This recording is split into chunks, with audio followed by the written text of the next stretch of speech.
Mesdames, Messieurs, bonjour et merci de votre fidélité. Merci de nous suivre depuis Kimbanseke, ici dans la commune de Kinshasa. Il est 9h30. On va parler actualité, confusion. On va parler peut-être les termes être forts, désordre ou toïboï au niveau du marché de Matadi Kibala, alors que le pouvoir public avait ordonné la fermeture du marché. Depuis les drames survenus la semaine dernière, rien de tel. Cette décision souffle d'application est toujours de vendeuses et vendeurs signalés dans ces marchés aussitôt annoncés fermés, des grossistes qui continuent à ouvrir leurs boutiques. Le ministre provincial de l'Intérieur a fait le déplacement hier de Matadi Kibala pour la mise en application de cette décision. L'arrêt a été délocalisé vers Mitendi, mais difficile pour les vendeuses et vendeurs de pouvoir quitter ces lieux des négoces, d'autant plus qu'aucun endroit n'a été aménagé pour pouvoir relocaliser tous ces vendeurs. Réellement, il se pose un problème d'application, d'applicabilité des décisions du pouvoir public. Qu'est-ce qui se passe-t-il réellement? Dans cette confusion s'ajoute et s'invite la police nationale congolaise, certains éléments verrés et qui vont même au-delà de cette décision qui a été prise, d'ailleurs salutaire, de manière à sauver des vies humaines après ces drames survenus la semaine dernière dans cette partie de la capitale ici à Kinshasa. 72 heures depuis l'interpellation du patron du CNS, le Conseil national de sécurité, toujours pas de version officielle. Pourquoi, en tout cas, vu peut-être la sensibilité de la question, le gouvernement ne s'est pas pipé un mot. On ne dit pas au gouvernement de pouvoir dire toute la vérité ou les secrets d'État, comme Forum l'a écrit ce matin, tout simplement, de pouvoir donner les premiers éléments, à part peut-être la CAGE et son ONG, et qui nous donne des brides d'informations. Il y a Georges Kapiamba qui a dit que jusque-là, la commission qui devrait entendre le spécial du président de la République va se constituer, devrait se constituer depuis hier jusqu'à aujourd'hui. Aucune évolution, aucune nouvelle. Sur ce dont on reproche réellement à François Béat, ancien numéro 1 de la direction générale de migration. Alors, quelle est finalement la conformité de son interpellation et de sa détention prolongée? Est-il possible qu'un conseil spécial du président de la République soit interpellé et être entendu par l'Agence nationale des renseignements? Il y a les uns qui disent oui, il y a d'autres encore qui disent non. Alors, que dit la loi? On va tenter de répondre sur cette question, mais quand même, il y a des questions qui restaient sans réponse sur la suite même de ce que d'aucuns qualifient peut-être de la pyrrhie ou parlent de disgrâce au niveau des cabinets du président de la République. Pizarra vient avec nous pour commenter tous ces deux thèmes ce matin. Bonjour Pizarra. Bonjour Serge. Bienvenue à vous. Oui, merci beaucoup. Vous êtes aux couleurs nationales, qu'est-ce qui se passe-t-il? Ah oui, mais écoutez, moi j'ai toujours dit que pour moi, le meilleur parti politique pour moi, et restera toujours pour moi, c'est la République démocratique du Congo. Vous savez, dans tout ce que nous sommes, mais dans tout ce que nous faisons dans ces pays, le problème c'est que les gens aiment ce que le Congo a, surtout les politiciens. Ils aiment ce que le Congo a, les biens, les matériels, l'argent, les richesses que le Congo gorge, mais ils n'aiment pas les Congolais comme peuple et les Congos comme pays. Alors moi je pense que si on doit aller de cette façon-là, rien ne pourra avancer. Parce mais il ne suffit pas, ce sont des arguments qui ne tiennent pas la route. Il ne suffit pas de mettre les couleurs nationales pour se dire qu'on aime le Congo. On peut beau avoir ces couleurs nationales avec soi, mais sinon... Serge, je parle de moi. Moi, je parle de moi, je ne mets pas à la place des autres. Et moi, c'est la République démocratique du Congo. Et vous savez bien que j'aime bien ce pays qui nous a tout donné. Et donc, sur le plan expressif, je ne peux que porter comme ça pour ne pas dire que je porte les couleurs de tel parti politique ou de tel parti politique. Moi, c'est le Congo avant tout, parce qu'on commence un petit peu à comprendre que même ces partis politiques-là qui concourent pour le pouvoir ne nous aident pas vraiment. Allez, merci, on va aller dans les vues de notre sujet. À part les deux thèmes, vous avez quelque chose à dire rapidement? J'ai rapidement quelque chose à dire là-dessus. Vous savez, chez nous, surtout avec nos politiques, ceux qui sont appelés à nous diriger, Serge Kabongo, nous, les dirigeants n'ont pas ce qu'on appelle la culture de redevabilité. Et la culture de redevabilité est même le socle de la démocratie parce que les pouvoirs que les dirigeants détiennent, ils l'obtiennent du peuple congolais. Très bien. Et ils doivent chaque fois nous rendre compte de ce qui se passe. Vous voyez ici chez nous, quand le courant n'est pas là, quand nous n'avons pas d'eau, quand il y a un problème de route et quand il y a les morts, par exemple, on va en parler de Matadi Kibala, on ne nous dit rien, on ne nous explique rien. Ce sont des spéculations et vous savez, comme je l'ai toujours dit, l'action politique avance avec la communication et s'il n'y a pas communication, il y a rumeur. Vous prenez par exemple le cas du tronçon routier qui se trouve entre Kaouka, avenue centrale, jusqu'à la place Victoire. Et les Wewa, vous les avez suivis, sont allés poser la question au bourgmestre Jean-Claude Kadima, qui leur a dit d'aller poser la question aux ingénieurs. Et l'argent a été versé pour qu'on puisse terminer tous ces travaux-là. Mais qu'est-ce qui se passe? Pourquoi on ne nous dit rien? Pourquoi les travaux n'avancent pas? Vous voyez un peu dans quel pays où nous sommes. L'argent, notre argent, nous contribuables congolais, on sort cet argent pour arranger, pour faire des travaux d'intérêt public, mais les travaux n'avancent pas, on ne nous dit rien. Il y a des chantiers par-ci, par-là qui s'ouvrent, par-ci, par-là, mais les travaux n'avancent pas. Qu'est-ce qu'il y a comme problème finalement? Que le ministre des Infrastructures, que le gouverneur et bien tous ceux qui ont cette responsabilité, qu'ils nous expliquent au moins. Parce que cette situation nous desservit un peu, et surtout sur le plan de la circulation. Vous voyez que ces derniers temps, des embouteillages se sont augmentés parce que tous ces travaux ne finissent pas. Ah oui, franchement, c'est vrai. Moi, j'ai assisté à la conférence de presse du DG de l'OVD. Parlons-en, parlons-en, comme aiment bien dire nos amis de Top Congo. Et une conférence de presse conjointe animée par les DG de l'OVD et les DGA de Crekset, la compagnie qui regroupe les entreprises chinoises et qui travaillent dans le cadre des Télégelou. Mais je vous dis, par exemple, chez moi, à Kitambo, vous ne savez pas quitter après 7 heures. Il faut quitter au plus tard 5h55. Mais nous sommes, vous avez la parole, mais nous sommes non simplement ça, on aurait bien voulu, c'est vrai que les délais impartis aux travaux, c'est au bout de 36 mois. Mais on aurait bien voulu que quand on ouvre un chantier, qu'on voit quand même que les travaux qui s'effectuent. C'est ça le problème. Vous bloquez la route. Pendant 2 semaines, vous ne travaillez pas. Ça, c'est grave. C'est révoltant. Parce que tout simplement, nous n'avons pas, les dirigeants n'ont pas cette culture de redevabilité. Et ils doivent comprendre comme un peu à la manière des Quinois, chef de rue. Ce sont nos travailleurs, parce que c'est nous qui leur avons donné les pouvoirs qu'ils ont, le travail qu'ils doivent faire pour nous. Mais qu'on nous dise pourquoi les travaux à Kinshasa par rapport aux infrastructures n'avance pas. Et pourtant, on nous dit par-ci, par-là que l'argent est déjà débloqué. Est-ce que c'est une manière de saboter? Est-ce que quand même les Wewa se donnent ce luxe-là d'aller quand même poser la question? Moi, je les encourage parce que ça ne va pas. Alors que vous avez vos députés provinciaux ou nationaux ici qui ne nous rendent même pas compte et qui ne nous disent rien. Et ça révolte franchement. Alors, je parlais calmement, je parlais de cette conférence de presse. Le DG de l'OVD a justifié la question en disant qu'il y a pas assez de bitume ici dans la ville de Kinshasa. Il a dit ça. La première raison, c'est ça. Mais j'ai posé une deuxième question. Là, il était resté, en tout cas, dubitatif. Il n'a pas répondu. J'ai dit, ben, je prends par exemple la boucle de la place Royale. Vous avez lancé les travaux derrière l'avenue comme à Kaloum et Mwanangongo. Vous avez pris encore l'avenue Loubefou. Là, vous avez lancé les travaux. Ça fait près de 4 mois. Et ces travaux sont restés en état. Rien n'avance. Pourquoi ne pas laisser d'abord l'état des routes tel quel et les jours vous serez prêts et vous lancez les travaux et vous acheminez ça dans un délai record. Et comme vous l'avez dit, double souffrance. D'abord, vous bloquez la route. Sur le plan moral, ça aurait pu être mieux que nous puissions voir les travaux ne serait-ce qu'en train d'être effectués. Il n'y a rien dans ce sens-là. Mais après, vous venez nous donner des explications du genre, il n'y a pas assez de bitume, il n'y a pas machin, tout ça. On ne gère pas un pays de cette manière-là. C'est pourquoi moi j'ai toujours dit, dans ces pays, logiquement parlant, vous êtes président de la République, Premier ministre ou dans n'importe quel poste de responsabilité, la dictature doit avoir une proportion de 70%. Et 30%, c'est un peu de démocratie parce qu'avec les Congolais, ça ne va pas. Je profite de l'occasion pour saluer un maître pour moi, en tout cas un maître pour moi, il faut que je le dise. Celui qui nous a introduits dans ces métiers, parce que beaucoup de gens ne le savent pas. À l'époque, notre directeur général de Radio Liberté, nous étions encore à la rébellion avec Jean-Pierre Bemba. Il faut le souligner. Il était assistant Et je suis très heureux qu'il soit aujourd'hui devant moi. Il est professeur des universités. Je parle de Josué Voto qui est à côté de moi. Très bien. Je tire mon chapeau et je le salue très respectueux. Allez, il faut respecter ceux qui ont vécu. On est tous passés par là. Allez, le deuxième invité, sans même en vouloir, bon, on l'a déjà présenté, José Adolphe Voto. C'est pas dans ses habitudes. Hein. Il est venu aujourd'hui en retard. Lui, il vient toujours avant moi. Il vient avant les présentateurs.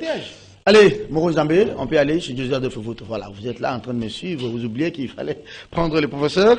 José Adolphe Voto, bonjour et bienvenue. Bonjour, Serge. Qu'est-ce qui s'est-il passé pour la première fois? Vous êtes un peu en retard de 4 minutes, 5 minutes, 6 minutes. Bah, je ne sais pas l'expliquer.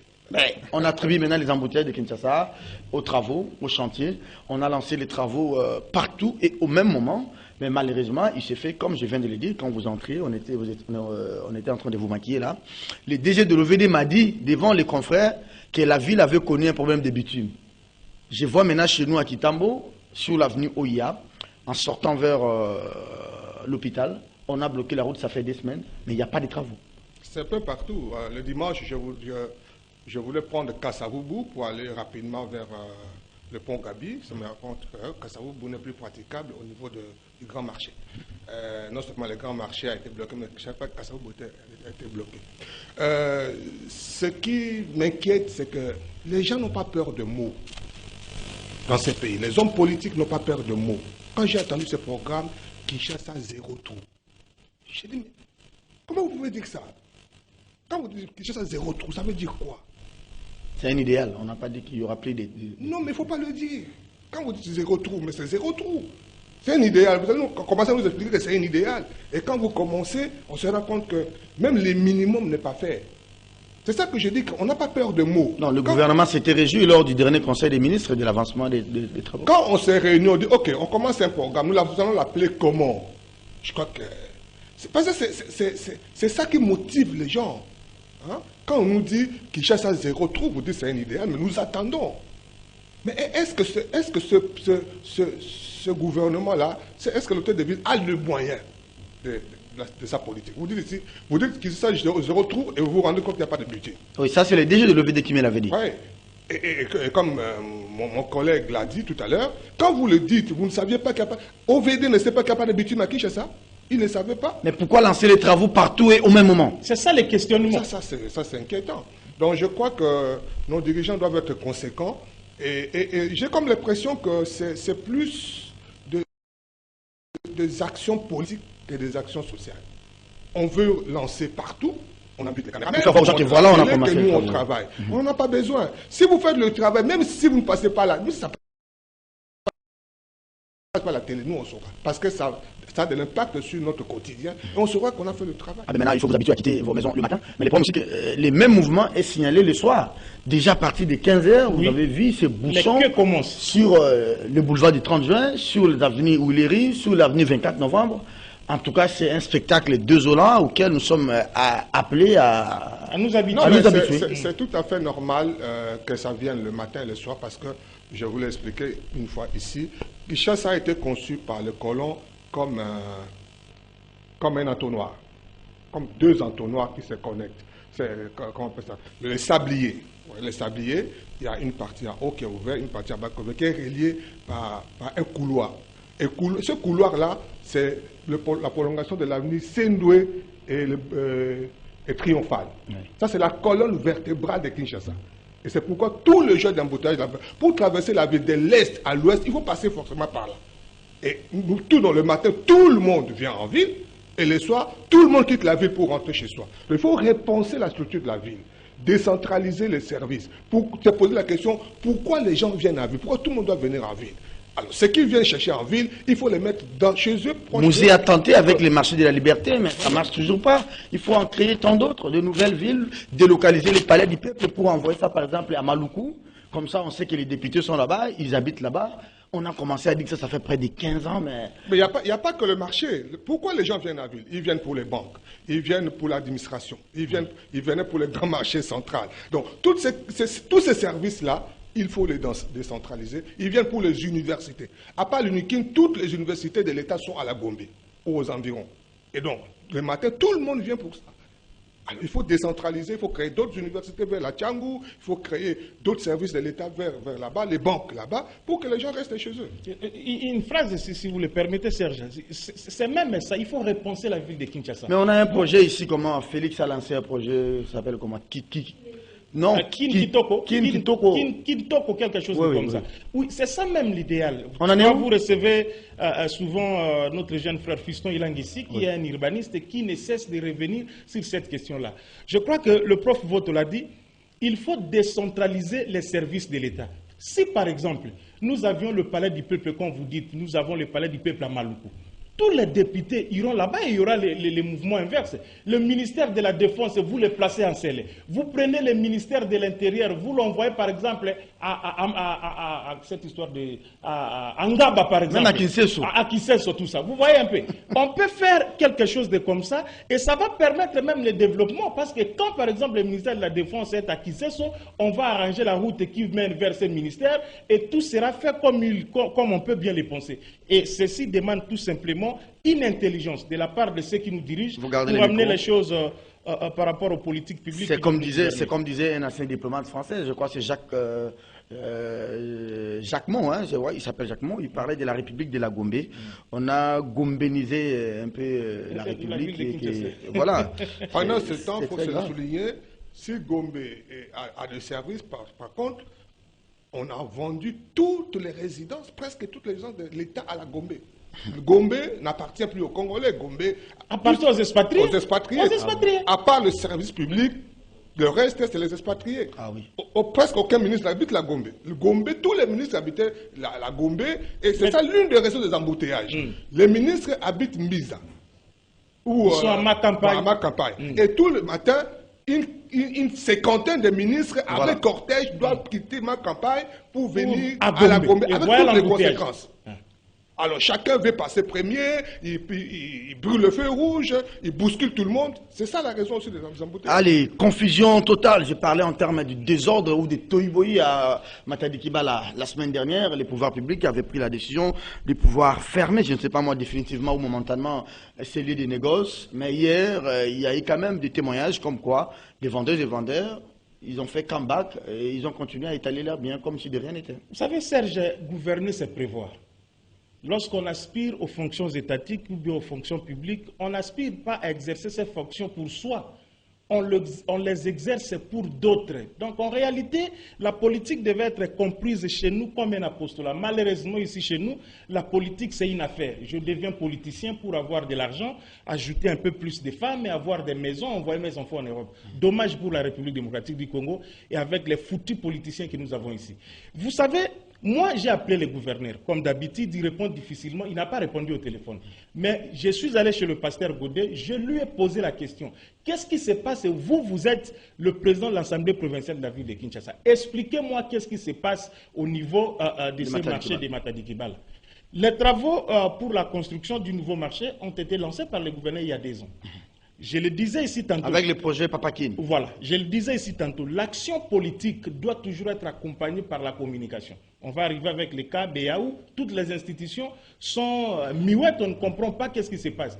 Alors, si vous ne communiquez pas, si vous n'expliquez pas, les spéculations vont prendre le devant et puis on va mal comprendre la chose. Ça s'appelle les financements pour le cas précis de ces marchés devraient venir du gouvernement central.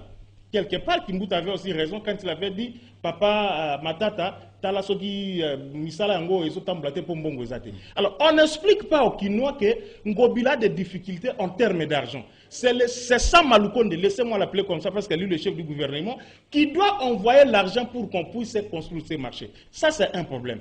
Un deuxième problème. Attendez. Par rapport à ces premiers problèmes, j'aimerais vous rencontrer quand vous dites qu'il y a un problème d'argent. Donc, vous saviez qu'il y avait un problème d'argent, ça c'est de 1.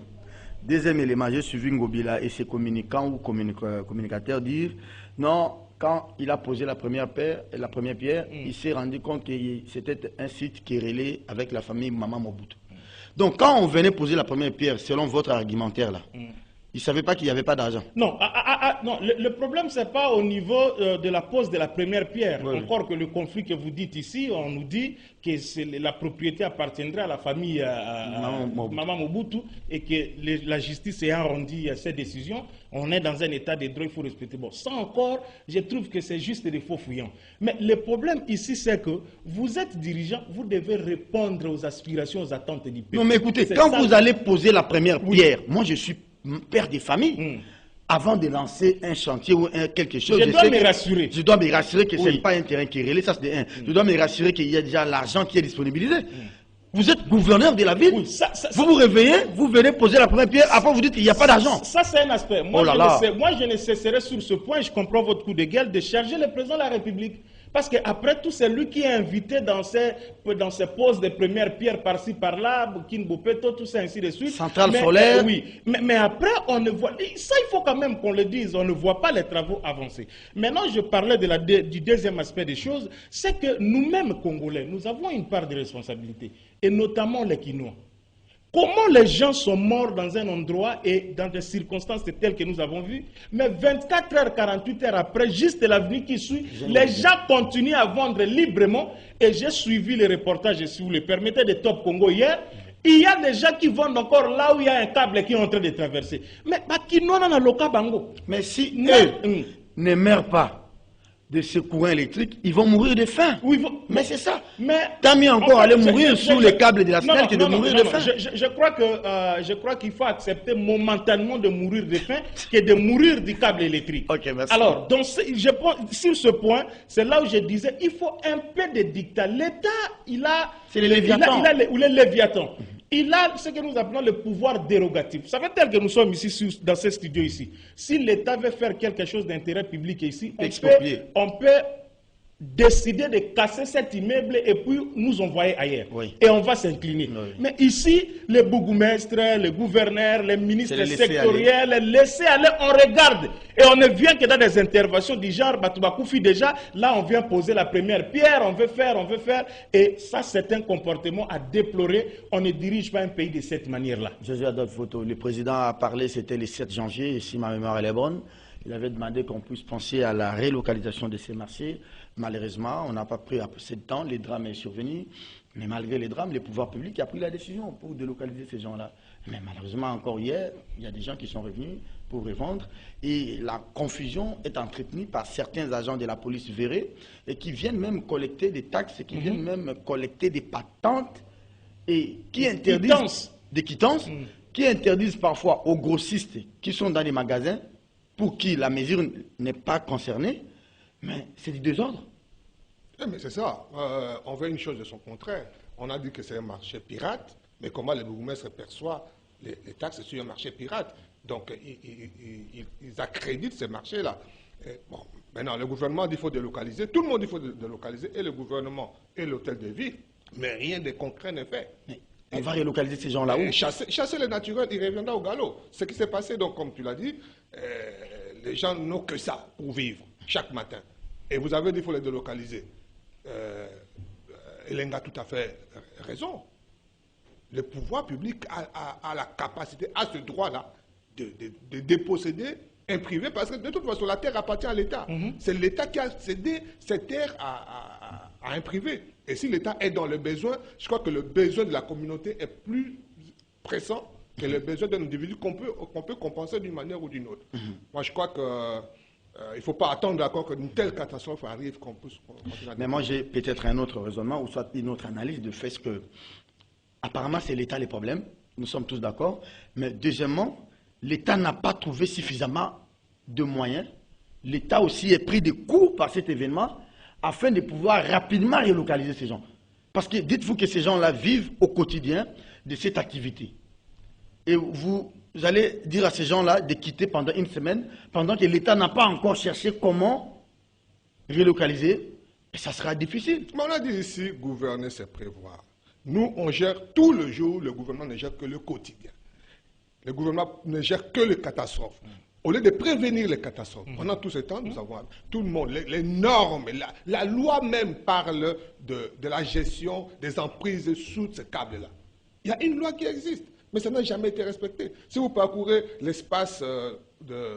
Moi, ça m'énerve quand je vois comment les gens ont construit sur les rails, sur les espaces de l'ONATRA. Donc je dis, mais c'est des sorciers. Tu mets ta fondation sur les rails. Qu'est-ce que tu penses? Que dans cette ville, il n'y aura jamais de train? Il n'y aura jamais de rails? Et quand l'État va se réveiller un jour pour dire on doit récupérer ce terrain et casser, les gens vont pleurer. Donc je crois qu'il faut prévenir. Quand le mal est encore tout petit, il faut prévenir, il faut conscientiser, il faut régler ça au lieu d'attendre qu'il y ait catastrophe. Mais on a quand même trouvé, comme on dit, une solution. Je veux parler peut-être en termes des débuts de solution pour le véhicule. On a délocalisé l'arrêt pour l'amener là où il y a Mitendi. Ça c'est bon. Mais c'est question que l'État dise aux vendeurs, aux vendeuses, momentanément, allez dans tel endroit. Et dans ces cas-là, si ils vont s'obstiner à rester, le pouvoir va s'exécuter. L'État a le moyen de la pression. La force, c'est à la loi. Donc là où nous, les citoyens, on veut faire à notre tête, l'État a la capacité. C'est pourquoi la police existe. Et je crois que l'hôtel de ville et le gouvernement doivent prendre ses responsabilités. Serge, vous savez, les changements ont un prix. Les changements, dans le sens positif, ont un prix. Et donc, il faut payer ces prix pour arriver au bonheur de tous. C'est ça le problème. Oui. Il faut payer ces prix. On dit on ne fait pas des omelettes sans casser les œufs. La raison que vous avancez, aujourd'hui, tous ces milliers de Quinoises et Quinois qui vendaient au grand marché, parce que le gouverneur Ngobila nous a dit on doit moderniser les grands marchés. Mais ils sont où? Qui déjà vous a amené ici que non, à Koufi parce que Bakangizan domine? Ils continuent à vivre. Et vous allez nous avancer chaque fois les raisons autour de l'argent, Les millions qu'ils volent ici, jour et nuit, tous ces procès auxquels nous assistons, ce sont des millions. Je venais ici et je pris des dames là que j'ai ramenées en ville. On était en train d'échanger, mais quand vous attendez ces millions, c'est comme ces millions en francs congolais. Ce sont des millions de dollars. Alors, pour voler ces millions, c'est construire des maisons, faire tout ce qu'ils peuvent faire, là, il y a de l'argent. Mais s'il faut construire des routes, construire des marchés, construire des biens d'utilité publique pour le bonheur de tous, et là, il y a un problème d'argent, il y a ceci. Mais c'est la sorcellerie à laquelle nous assistons. Et on peut, non, mais franchement, c'est la sorcellerie, on ne peut pas qualifier ça d'un autre mot parce que ça ne peut pas marcher comme ça. Et je reviens encore pour dire, je continuerai à charger le président. Si le président ne comprend pas que tout ceci, c'est lui le comptable en 2023. Si réellement il y aura élection, même si on n'aura pas en 2023, ça c'est un autre sujet, il y aura toujours élection dans ces pays. C'est Tshisekedi qui va venir devant les Quinois, devant les Équatoriens, devant tes frères de Boudjala, devant qui que ce soit, devant les Machamoumeno pour dire que, écoutez, je vous ai servi pendant 5 ans et voici les résultats. Très bien, merci. Joseph Photo, on va clôturer avec ces thèmes. Mais je pense que puisque c'est un peu un marché, comme on dit, interprovincial, hein, interprovince.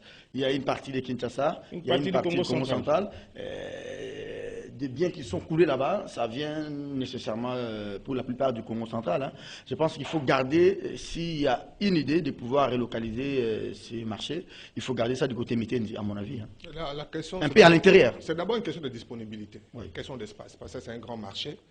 Quand ils étaient dans la rue, on ne réalisait pas, hein, mais tous ces gens-là, c'est beaucoup de monde. Il faut un grand espace et il faut réfléchir pour en trouver. Mais vous savez que c'est de l'emploi aussi pour ce moment-là. Oui, bien sûr. Ah, parce qu'il y a des gens qui ont des crédits chez Finca, il y a des gens qui ont des crédits chez tel. Et qui remboursent. Qui remboursent, par exemple, mensuellement, hebdomadairement, mais vous allez fermer jusqu'à quand, comme disait Cicéron. L'hôtel de ville a de services. À l'obligation de trouver des solutions, même si ça peut être à l'entrée du Bas-Congo, même à l'intérieur même de la ville. Peut-être dans toute la commune de Mongafula ou de Ngalema, chercher un espace où... Mais la fougue avec laquelle on a vu Ngobila et Tshisekedi trancher cette affaire du marché central, on ne sent pas cette fougue aussi quand il y a des choses comme ça. Par contre, au marché central, on a évoqué la question de salubrité, on a évoqué la question de la modernité. Mais là, il y a eu mort d'homme. J'aurais bien voulu que ce soit la même discipline, la même rigueur avec laquelle Félix s'est déplacé personnellement, quittant son bureau du Palais de la Nation pour aller au marché. Encore que c'était une erreur. À l'époque, j'ai dit que c'était une erreur. Je dis, mais qui a amené le président là-bas? Amené le président à Bandal pour lancer Kimbopeto. Amené le président au marché central. En fait, le gouverneur a fait de piéger le président. Si ça marche, c'est lui le gouverneur. Si ça ne marche pas, c'est le président. Est-ce que pour nettoyer le Nord-Ubangi, le gouverneur de Nord-Ubangi a besoin d'inviter Félix? Félix, il y a un truc qui est c'est ça. On peut rire, mais je vous dis sincèrement, c'est ça le problème. Mais comme je le disais, le comptable, c'est lui Félix, on ne peut pas là. il n'y a pas élection chez nous au Nord-Ubangi. Sinon, les jours, je suis élu gouverneur du Nord-Ubangi. Je vous invite, monsieur le président, venez, on va lancer aussi Nord-Ubangi Bopeto à Karawa, comme ça. Et les espaces, il ne manque pas comme le prof le disait. Oui. Les espaces, il y en a à Kinshasa. Les espaces, il y en a, on peut chercher un espace et on délocalise, non seulement on délocalise, mais on modernise en même temps. Allez, on va prendre le deuxième thème de l'émission. Je m'ai rappelé, à l'intention de Joseph Adolphe Voto, on avait invité le président. Dans quel contexte? Il rentrait d'un voyage de l'aéroport. Je crois même qu'il aurait passé une nuit dans l'avion. Hein. De l'aéroport, directement, il vient à Bandal. Il était relaxé en chemise. Mais non, on n'a pas besoin d'un chef de l'État qui doit faire des longs courriers et descendre directement, venir lancer. Il a beaucoup de respect, il doit se ressourcer, il doit prendre le temps de se reposer. Allez, autre sujet qui va certainement vous diviser, mais je ne l'expecte pas. 72 heures, Joseph Adolphe Voto se sont déjà écoulées. Hein. On ne parlait pas de la version officielle dans l'affaire François Beya Kassonga. Depuis son interpellation, il y a eu audition, oui ou non. Je lis Africa News hier qui a parlé d'une audition de près de 40 minutes, mais je lis Scoop RDC d'Ignette jusque-là.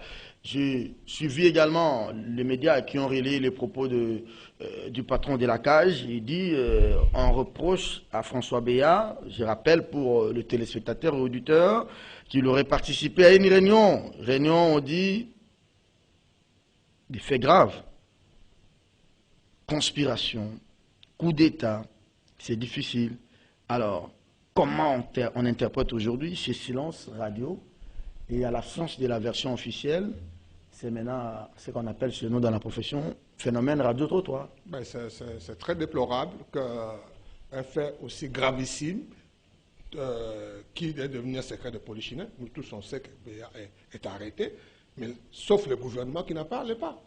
Le gouvernement n'en parle pas, le service de l'État n'en parle pas. Est-ce que c'est la sensibilité de la question? Mais alors, qu'est-ce qui est sensible? C'est notre avenir. Il s'agit, on appelle de sécurité de l'État. Mais l'État, c'est qui? C'est nous.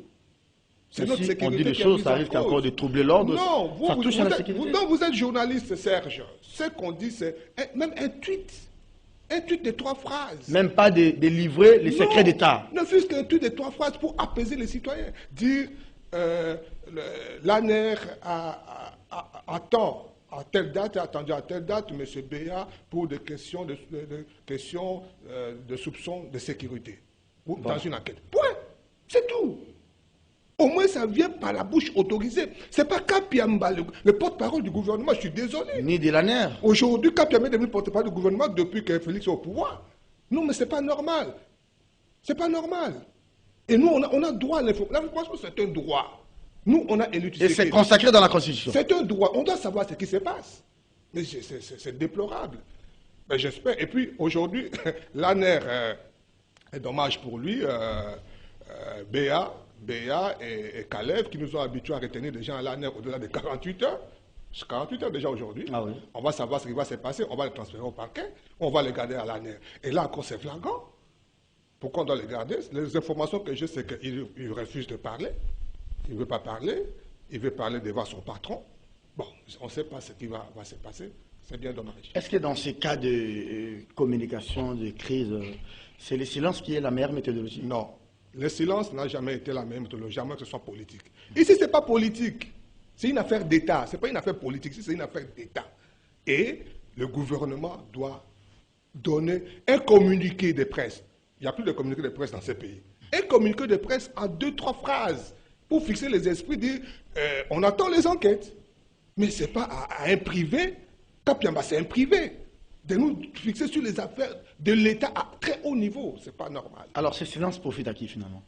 Ça profite à personne. À François Beya ou ça profite à ceux qui l'ont interpellé? Parce que moi, je fais aussi la communication comme vous.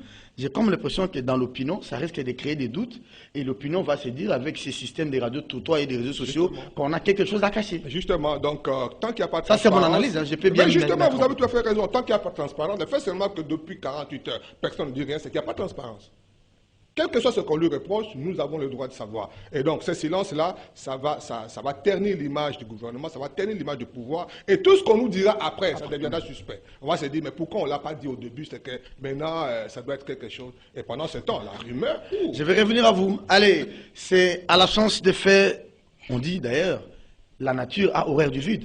C'est-à-dire, vous ne donnez pas la version officielle, les réseaux sociaux, tout. Mais moi, je peux encore comprendre la position du gouvernement, même si José Adelvoto n'est pas d'accord avec moi. C'est peut-être les caractères ultra sensibles de la question, parce qu'on dit que c'est la sécurité, c'est la sûreté de l'État qui sont mis en jeu, que de dire des secrets d'État, ça risque peut-être d'ébranler encore certaines consciences. Alors, si demain, on vous dit la bonne version, ou la version selon le gouvernement, la version gouvernementale, ça va calmer ou ça va contribuer à convaincre les sceptiques. Bon, vous savez, Serge, vous le dites si bien, au-delà de cet aspect, de cet aspect que vous avez qualifié d'ultra-sensibilité de la question, il faut se dire que Josué le disait tantôt, sur le plan constitutionnel, le droit à l'information, l'accès à l'information est un droit consacré dans notre Constitution. Mais écoutez, il s'agit d'une question qui touche à la sûreté de l'État, à la vie d'un État. Félix, nous l'avons élu. Non, ça c'est selon Kapiamba. Attention. Non, oui, on s'en tient aux propos de Kapiamba. Kapiamba dit c'est la sûreté et la sécurité. Non, oui, justement. Voilà. Jusque-là, il n'y a aucune version, à part la version de Kapiamba. Laissez-nous tenir compte de ça, parce qu'aujourd'hui, Josué le disait, Kapiamba est devenu le porte-parole du gouvernement. Et de l'ANER. Il est devenu le porte-parole de l'ANER, le porte-parole de Félix, le porte-parole de Moïse, le porte-parole de tout le monde. Et ça, à la limite, c'est de l'irresponsabilité. Nous sommes dans la cité. Nous trois ici, en tout cas, nous vivons dans la cité. On ne vit pas en l'air. Je vous ai appelé hier, vous vous rappelez, je vous ai appelé à quelle heure? C'était vers 22h. 22h. Je vous ai passé des gens avec qui vous avez parlé. Vous comprenez quelque chose. Et ils voulaient même me poser des questions sur ça. Oui. Les spéculations vont dans tous les sens. Parce qu'il y a justement ces silences continuels pour lesquels on ne sait pas à quel sens se vouer. Et notre version dans cette spéculation qui se passe au niveau de la population, c'est qu'on commence à dire ah, on a distraction. Théâtralisation. Aventure, tu vois maintenant. Et ça passe comme ça, on leur dit non, on a aventure, tout ça. Mais les jours où vous allez dire la bonne version, est-ce que ça va? On devrait, dans les heures qui suivaient l'interpellation, l'arrestation de Béa, le porte-parole du gouvernement, soit le porte-parole du président de la République, nous faire ne fût-ce que 2-3 phrases comme Josué Voto le disait. On a arrêté tel pour des raisons X, Y. Même si Bagoko s'attaque sur la raison. Mais au moins qu'on communique par la bouche autorisée. Parce que jusque-là, personne ne connaît. Nous ne connaissons rien sur l'arrestation de Béa. Conspiration, tentative de coup d'État, tout ce qui va avec. Et donc, excusez-moi, on devrait nous informer. Et moi, comme citoyen congolais qui a droit à l'information, j'exige à Patrick Mouyaye, si pas au vieux Kassongo, dans les heures qui suivent, qu'il nous dise de quoi il s'agit. Pourquoi on a arrêté Béa? Qu'est-ce qui se passe? Qu'est-ce qu'il y a eu? Donnez-nous l'information, parce qu'il s'agit non seulement de notre pays, mais il s'agit de notre président. Alors, il y a deux faits. Ça, c'est toujours Georges Kapiamba qui nous donne ces informations. Concernant l'interpellation samedi de François Béa, notre vieux qu'on qualifie de fantomas. Il dit il a été les voir, ils ont parlé, on lui reproche d'avoir participé à une réunion qui... sécurité. Et la version d'hier, quand la photo là de papa François, monsieur François Béa est sorti, déchaussé, un peu fatigué sur le canapé, c'est encore le même Kapiamba. Moi je ne l'en veux pas. Je ne peux pas l'en vouloir. Il fait son travail comme défenseur des droits de l'homme, je ne sais pas moi. C'est lui-même qui nous informe que les agents qui étaient à la base de ces images ont été interpellés. Et ils sont aux arrêts. Et il demande même des sanctions exemplaires. Il n'y a que Kapiamba qui peut nous donner ces informations. Mais par rapport à ça, par exemple, moi je trouve quand même que même si nous sommes à l'ère des technologies de l'information et de la communication, vous savez, la vitesse avec laquelle l'image et la parole roulent aujourd'hui, on ne sait pas d'où ça vient, on ne sait pas reprocher qui, mais pour ça au moins c'était indécent. Parce que sur le plan du droit, au-delà de tout ce qu'on peut reprocher à François Béat, il est encore jusque-là présumé innocent. Non, il est déjà condamné d'office avec Non, ses... non, avec j'ai dit sur le plan du droit. Avec déjà ce qu'on a fait de lui avant-hier, il est condamné. Moi, je reste scientifique, je reste sur le principe, sur le plan du droit, il est encore présumé innocent parce qu'aucun procès n'a été tenu à l'endroit de Béat et à l'issue duquel on l'a condamné pour des faits clairement lui reprochés. Vous voyez. Mais on prend des photos graves encore, toujours par rapport à Kapiamba. Ce sont les agents de l'ANER. Vous voyez un peu? Des gens qu'on nous ramasse par-ci, par-là, qui nous viennent d'où? Ils prennent la photo, ils mettent ça à la place publique. Pourquoi? Alors, vous avez été avec nous à l'IFASIC une année, 2 ans avant nous, vous avez fait la communication sociale. Oui. Communication sociale. Moi, je fais la communication. Quand déjà vous prenez ces faits-là, on dit les faits sociaux sont globaux, et totaux. Je prends maintenant ces faits-là isolés. La photo qu'on prend, dans quelle intention, on publie ça sur la place, on met ça sur la place publique. C'est dans quelle intention? Mêler ces faits-là, puisqu'on dit les faits sociaux sont globaux et totaux, mêler ça dans le contexte de son arrestation, de son interpellation. Qu'est-ce qu'on veut nous dire finalement? Que son temps est révolu, n'est-ce pas? Non mais oui, voilà. Ça c'est l'interprétation communicationnelle. Nous pouvons ressortir de ces photos-là. On la livre à la vindicte publique pour dire, bon voilà, il est là, regardez, c'est fini pour lui, tout ça, ainsi de suite. Mais seulement, on regrette quand même ces comportements un peu à la manière de la télévision Molière, où on met des gens, on les expose, Azab Mouibi, Azab Boy, sans qu'il y ait soit un procès. Et ça, c'est tout à fait regrettable parce que, vous savez, nous étions en train de déplorer un comportement ici. Des documents officiels qui sortaient, des ordonnances qui étaient prépubliées avant leur annonce à la RTNC. Tout simplement parce qu'il y a des gens qui faisaient ce travail. Depuis un temps, avec le nouveau directeur de cabinet du président de la République, vous voyez quand même que ça a stoppé un peu. Il n'y a plus quand même ces documents que nous voyons par-ci par-là. Autant que nous condamnons ce qu'on a fait avec la photo de M. François Béat, si vraiment ce que Kapiamba dit est vrai, qu'on arrête ces inciviques, parce que les agents et les cadres de l'ANER prêtent serment. Ils ne peuvent pas faire ça. Qu'on les arrête et qu'on puisse les punir de façon exemplaire pour que ceci ne se répète plus. Troisième élément d'avantage, c'est que Kapiamba nous apprend,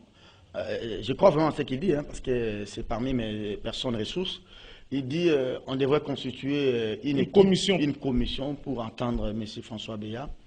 La commission devrait être mise en place depuis hier, peut-être ça sera aujourd'hui. Il parle des inspecteurs, je l'ai suivi sur les médias locaux ici. Mais si il a testé que ceux qui ont pris des photos avec François Béat, conseiller encore du président de la République, dénudés de cette manière-là, est-ce qu'ils ne l'ont pas fait en complicité avec leur chef hiérarchique? Ou bien ils l'ont fait d'une manière isolée? Et c'est dans quel objectif? Parce qu'on sait qu'on peut clôturer l'affaire et François retourne comme spécial. N'est-ce pas que c'est fait pour dire que son temps est révolu? Oui, je note que ça se passe à l'absence du président. Vous vous rappelez que l'affaire des enfants du président, Piana, c'est Piana. Quel Gisèle. Oui, l'affaire Gisèle Pella. C'était à l'absence du président. C'est un peu comme Pigeran Pella. Voilà. C'est ma sœur d'ailleurs. Ma sœur de l'Équateur. C'était à l'absence du président. Le président n'était pas à Kinshasa. Et c'était toujours la sécurité. Je me dis, est-ce que ce n'est pas une méthode que si le président n'est pas là, on active un processus et il est mis devant les faits. Kabound aussi. À l'absence du président. Voilà, Kabound aussi. Donc, les grosses affaires liées à la sécurité, on active ça à l'absence du président. Mais ça transmet une sorte de complot qui ne dit pas son nom et on l'exécute comme une sorte de règlement de compte à l'absence du président. Ou alors, de deux choses l'une. Ou alors le président laisse des consignes, ou alors ce sont les autres qui mettent le président devant les faits et c'est très dommage. Dans tous les cas, au-delà de la photo qui a circulé, moi je crois que François Béat, conseiller spécial du président, c'est fini. Vous savez, un conseiller spécial, c'est comme la femme du président. Il n'y a pas deux personnes, le président écoute comme son conseiller spécial et sa femme. Vous savez, il entre et il sort quand il veut. Ouais. Vous savez, moi, quand j'étais jeune, à l'époque de Mobutu, voici comment on définissait le conseil spécial. À l'époque, c'était Setial. Oui. Voici comment nous définissons quand on était des enfants. On dit, les conseils spéciaux du président, c'est la personne... D'abord, c'est le goûteur du président. Donc, si le président arrive quelque part à l'Issala, on prépare une zombo à manger. C'est lui qui va goûter. S'il n'est pas mort, le président va venir manger. Oui. C'est lui, quand on étale un lit, parce que le président n'a même pas son lit, il couche sur le lit, il va se balancer à gauche, s'il n'explose pas, c'est qu'il n'y a pas de bombe, le président peut venir coucher. Alors, vous voyez cet homme-là, là où on l'a amené aujourd'hui, il y a rupture de confiance. Et je crois que c'est très difficile qu'il revienne aujourd'hui. Donc la publicité de cette photo participe à cette politique. Aussi, ça participe à cette politique, mais bon, on attend d'abord l'issue des enquêtes. Qu'est-ce qu'on lui reproche exactement, on ne le dit pas. Mais tout sauf coup d'État. Alors, très bien. Maintenant, vous avez 2 minutes à chacun. Puis, on laisse d'abord José Adolphe Voto et vous allez terminer l'émission. Ça s'est dit, puisqu'on n'a pas encore la version officielle, mais nous sommes en train, c'est maintenant des spéculations, mais c'est des supputations aussi, malheureusement. La presse aussi, nous retombons un peu dans ça. Mais nous réfléchissons à haute voix. Toute proportion gardée. Et nous prenons du recul face aux faits, comme la déontologie nous l'exige. On parle des guerres des clans, et il fallait régler des comptes à lui. Et lui aussi, il avait des dossiers contre Bisselele, il avait des dossiers contre Corneille Nangaa, dans une affaire des carrés miniers, dans les Kivu, tout comme dans l'ex-grande province orientale. Et malheureusement, c'est son tour et il faut lui régler des cas.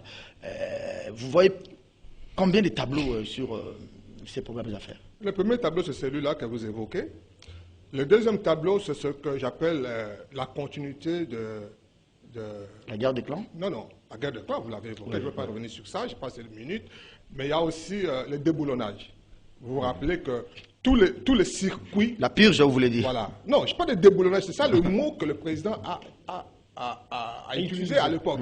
Et donc, tous les circuits sécuritaires de Kabila est démantelé aujourd'hui. C'était que sur le plan militaire, c'était Kaimbi, c'était John Numbi. Ils ne sont plus là. Sur le plan civil, sécuritaire, sur le plan de l'armée, c'était Kayumbi et Numbi. Sur le plan sécuritaire, c'était Kalev et Béa. Et donc, je crois, donc là, c'est démantelé. Est-ce que c'est ça de logique-là? Je ne sais pas. La troisième hypothèse, c'est que je n'envisage pas, c'est que c'est tout sauf un coup d'État. Un coup d'État, c'est une action collective. On ne fait pas le coup d'État seul. Et c'est une action militaire. Et jusqu'aujourd'hui, ce jour-là, on nous a parlé des généraux qui seraient interpellés. Après, plus rien. Et jusqu'aujourd'hui, on n'a interpellé aucun militaire. Donc, pour moi, ce n'est pas un coup d'État. C'est tout sauf un coup d'État. Très bien, merci beaucoup. Des choses comme ça, José Nawej l'a dit, je vous recommande l'édito de José Nawej. Hein. Ah oui, la guerre des clans, on a vu ça sous Mobutu. Et sous Joseph Kabila. Sous Joseph Kabila, un peu sous Kabila père aussi. Hein. Kabila fils, ici on a vu un groupe de Katangais avec les Rounds qui se considéraient comme le proche de Kabila. Mais malheureusement, ces guerres des clans ne profitent pas à la nation, ne profitent pas aux chefs. Ça profite aux individus. Mais je crois que 3 ans après Serge, il faut se dire qu'aujourd'hui, même si Félix n'est plus au pouvoir, dans la seconde qui suit ce que je dis ici, sur son CV, il va être président et chef de l'État, président de la République pendant 3 ans en République démocratique du Congo. Oui. Donc maintenant, il a quand même, pas la totalité, mais il a quand même assez maîtrisé les rouages du pouvoir. Vous comprenez un peu? Alors, il est temps, parce qu'un pouvoir ne va que par la volonté de celui qui incarne ce pouvoir-là. Déjà pour moi, je dois vous le dire clairement, le président de la République ne devrait pas nommer quelqu'un comme son conseil spécial. Ça, moi, je l'ai dit. Il pouvait le laisser à la DGM. Le DGM aussi, c'est un service de renseignement. Beaucoup de gens ne le savent pas. Il pouvait le laisser là-bas. Alors maintenant, là, le président doit comprendre qu'il a déjà fait 3 ans et qu'il doit nommer des gens sur qui il place vraiment sa confiance.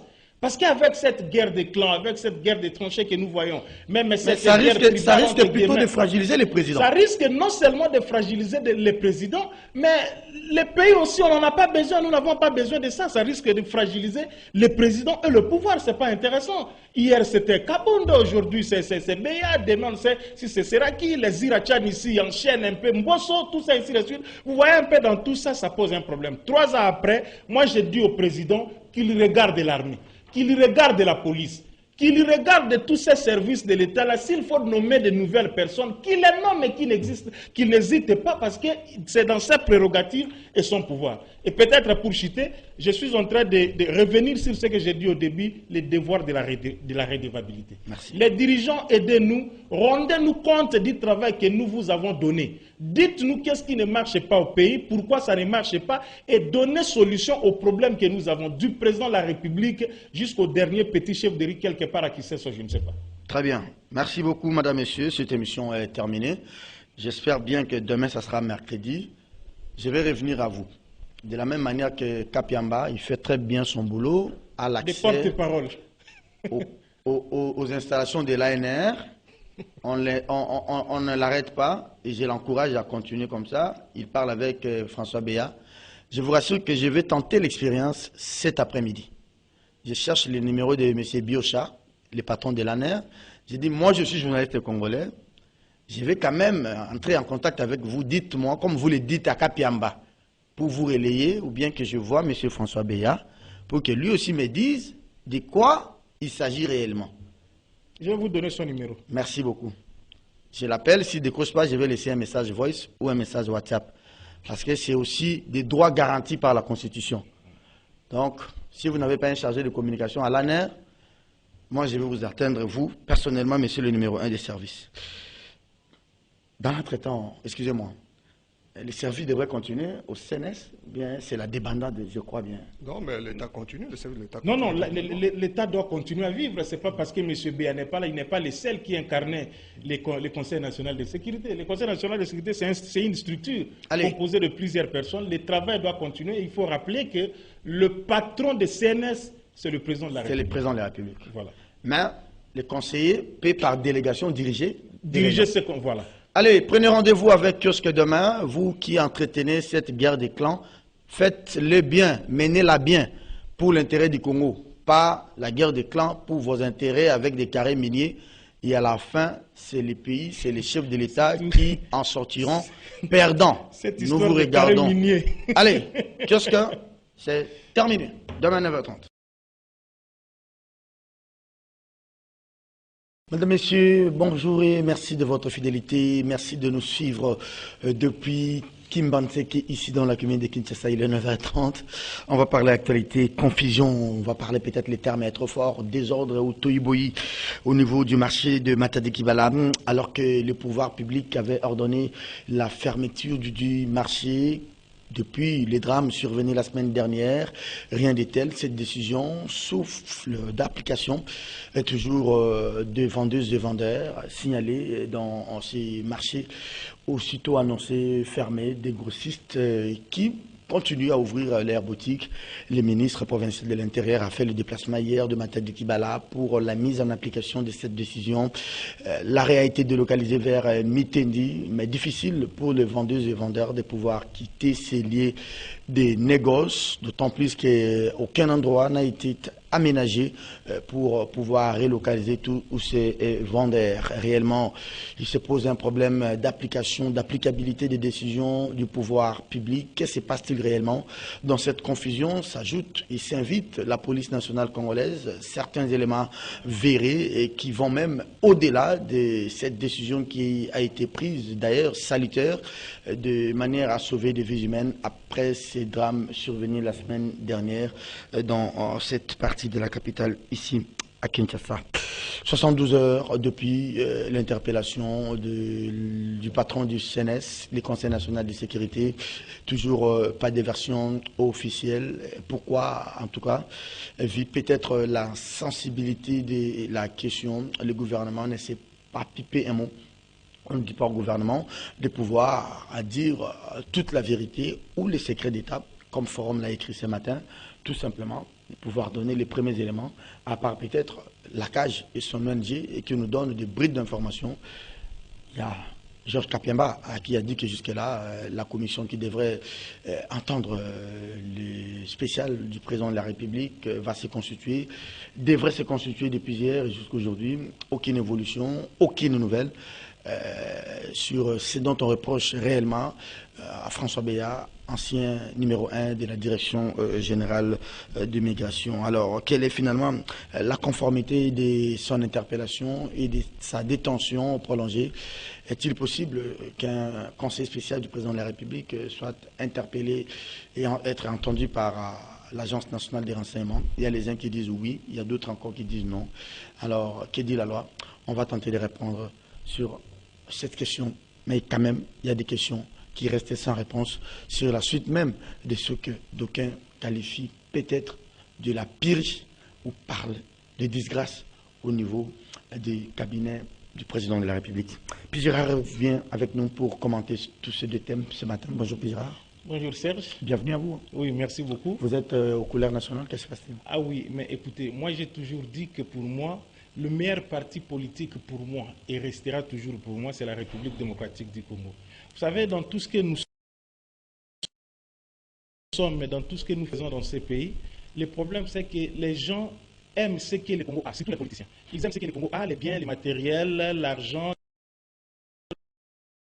les richesses que le Congo gorge, mais ils n'aiment pas les Congolais comme peuple et les Congos comme pays. Alors moi je pense que si on doit aller de cette façon-là, rien ne pourra avancer. Parce mais il ne suffit pas, ça, ce sont des arguments qui ne tiennent pas la route. Il ne suffit pas de mettre les couleurs nationales pour se dire qu'on aime le Congo. On peut beau avoir ces couleurs nationales avec soi, mais sinon... Serge, je parle de moi. Moi, je parle de moi, je ne mets pas à la place des autres. Et moi, c'est la République démocratique du Congo. Et vous savez bien que j'aime bien ce pays qui nous a tout donné.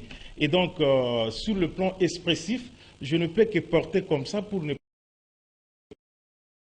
pas dire que je porte les couleurs de tel parti politique ou de tel parti politique. Moi, c'est le Congo avant tout, parce qu'on commence un petit peu à comprendre que même ces partis politiques-là qui concourent pour le pouvoir ne nous aident pas vraiment. Allez, merci. On va aller dans le vif de notre sujet. À part les deux thèmes, vous avez quelque chose à dire rapidement? J'ai rapidement quelque chose à dire là-dessus. Vous savez, chez nous, surtout avec nos politiques, ceux qui sont appelés à nous diriger, Serge Kabongo, nous, les dirigeants n'ont pas ce qu'on appelle la culture de redevabilité. Et la culture de redevabilité est même le socle de la démocratie parce que les pouvoirs que les dirigeants détiennent, ils l'obtiennent du peuple congolais. Très bien. Et ils doivent chaque fois nous rendre compte de ce qui se passe. Vous voyez ici chez nous, quand le courant n'est pas là, quand nous n'avons pas d'eau, quand il y a un problème de route et quand il y a les morts, par exemple, on va en parler de Matadi Kibala, on ne nous dit rien, on ne nous explique rien. Ce sont des spéculations et vous savez, comme je l'ai toujours dit, l'action politique avance avec la communication, et s'il n'y a pas communication, il y a rumeur. Vous prenez par exemple le cas du tronçon routier qui se trouve entre Kaouka, avenue centrale, jusqu'à la place Victoire. Et les Wewa, vous les avez suivis, sont allés poser la question au bourgmestre Jean-Claude Kadima, qui leur a dit d'aller poser la question aux ingénieurs. Et l'argent a été versé pour qu'on puisse terminer tous ces travaux-là. Mais qu'est-ce qui se passe? Pourquoi on ne nous dit rien? Pourquoi les travaux n'avancent pas? Vous voyez un peu dans quel pays où nous sommes. L'argent, notre argent, nous contribuables congolais, on sort cet argent pour arranger, pour faire des travaux d'intérêt public, mais les travaux n'avancent pas, on ne nous dit rien. Il y a des chantiers par-ci, par-là qui s'ouvrent, par-ci, par-là, mais les travaux n'avancent pas. Qu'est-ce qu'il y a comme problème finalement? Que le ministre des Infrastructures, que le gouverneur et bien tous ceux qui ont cette responsabilité, qu'ils nous expliquent au moins. Parce que cette situation nous desservit un peu, et surtout sur le plan de la circulation. Vous voyez que ces derniers temps, des embouteillages se sont augmentés parce que tous ces travaux ne finissent pas. Ah oui, franchement, c'est vrai. Moi, j'ai assisté à la conférence de presse du DG de l'OVD. Parlons-en, comme aiment bien dire nos amis de Top Congo. Et une conférence de presse conjointe animée par les DG de l'OVD et les DGA de Crekset, la compagnie qui regroupe les entreprises chinoises et qui travaillent dans le cadre de Télégelou.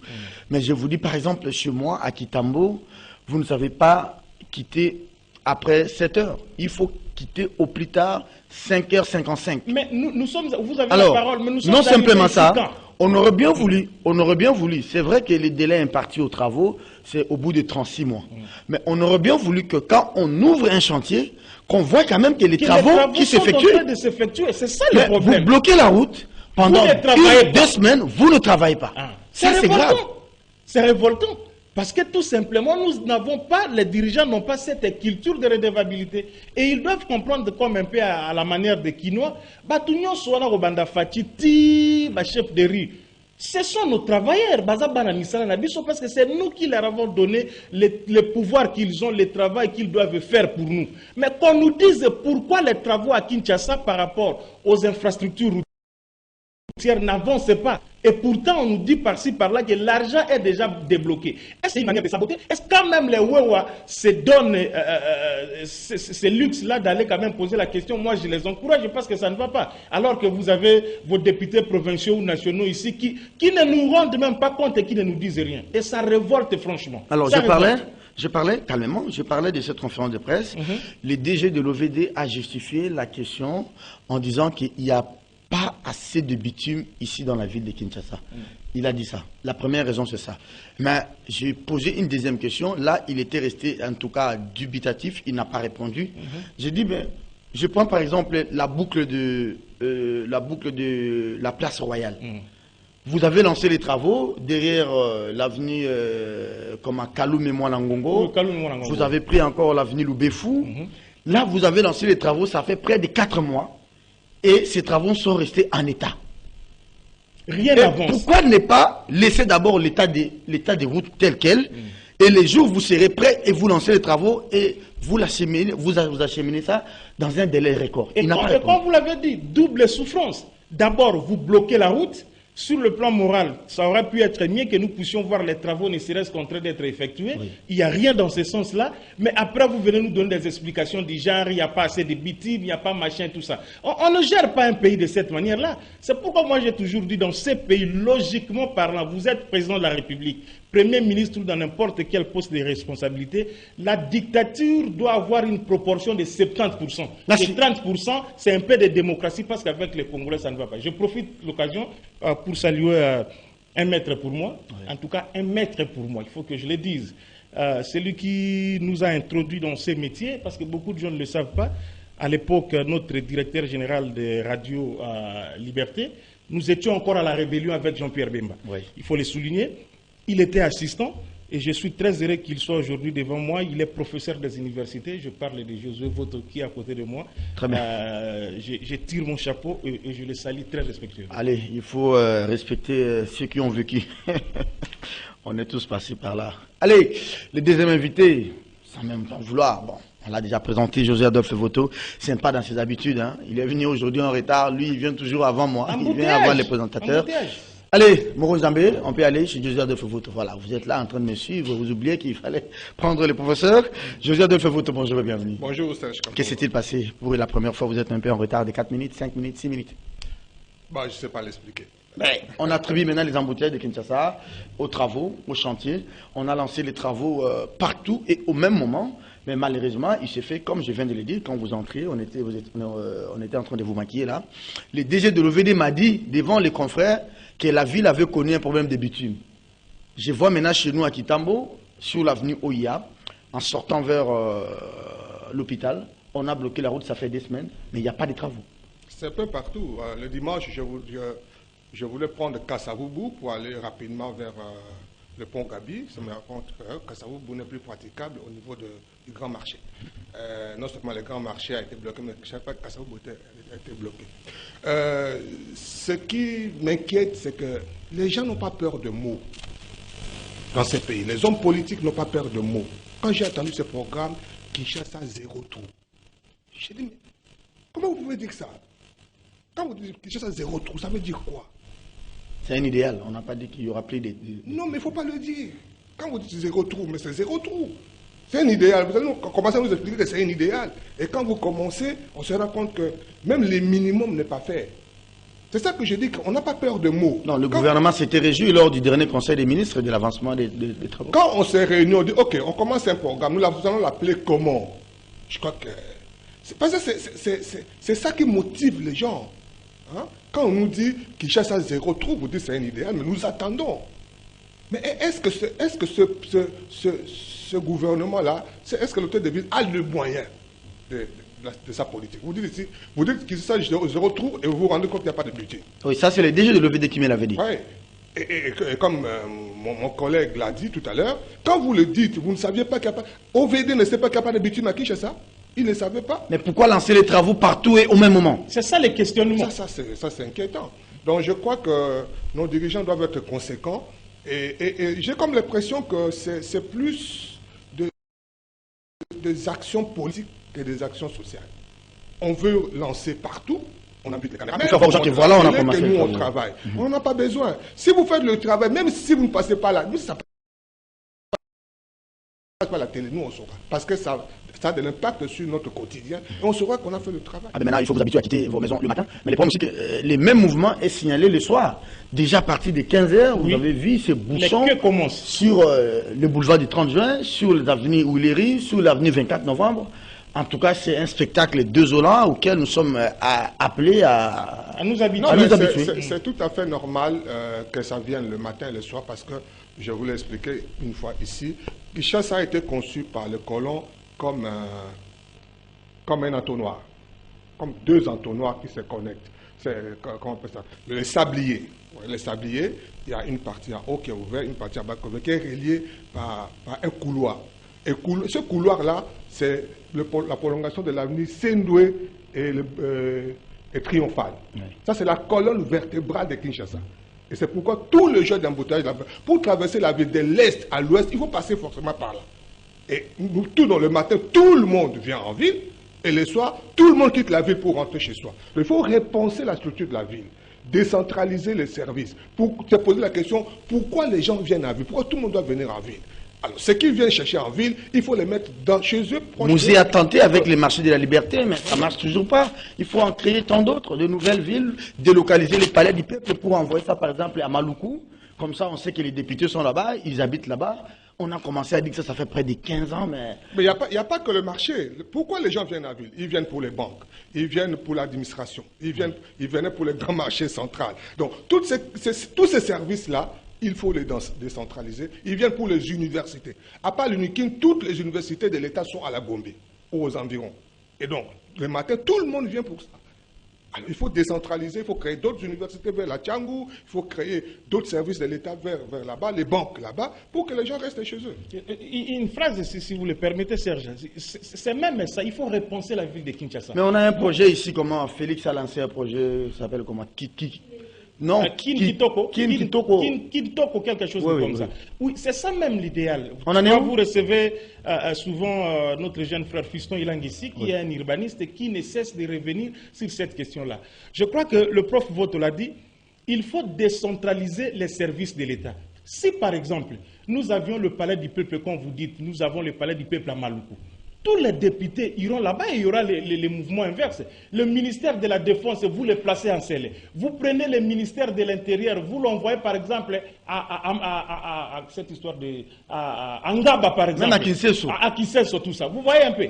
On peut faire quelque chose de comme ça et ça va permettre même le développement parce que quand par exemple le ministère de la Défense est à Kinshasa, on va arranger la route qui mène vers ce ministère et tout sera fait comme on peut bien le penser.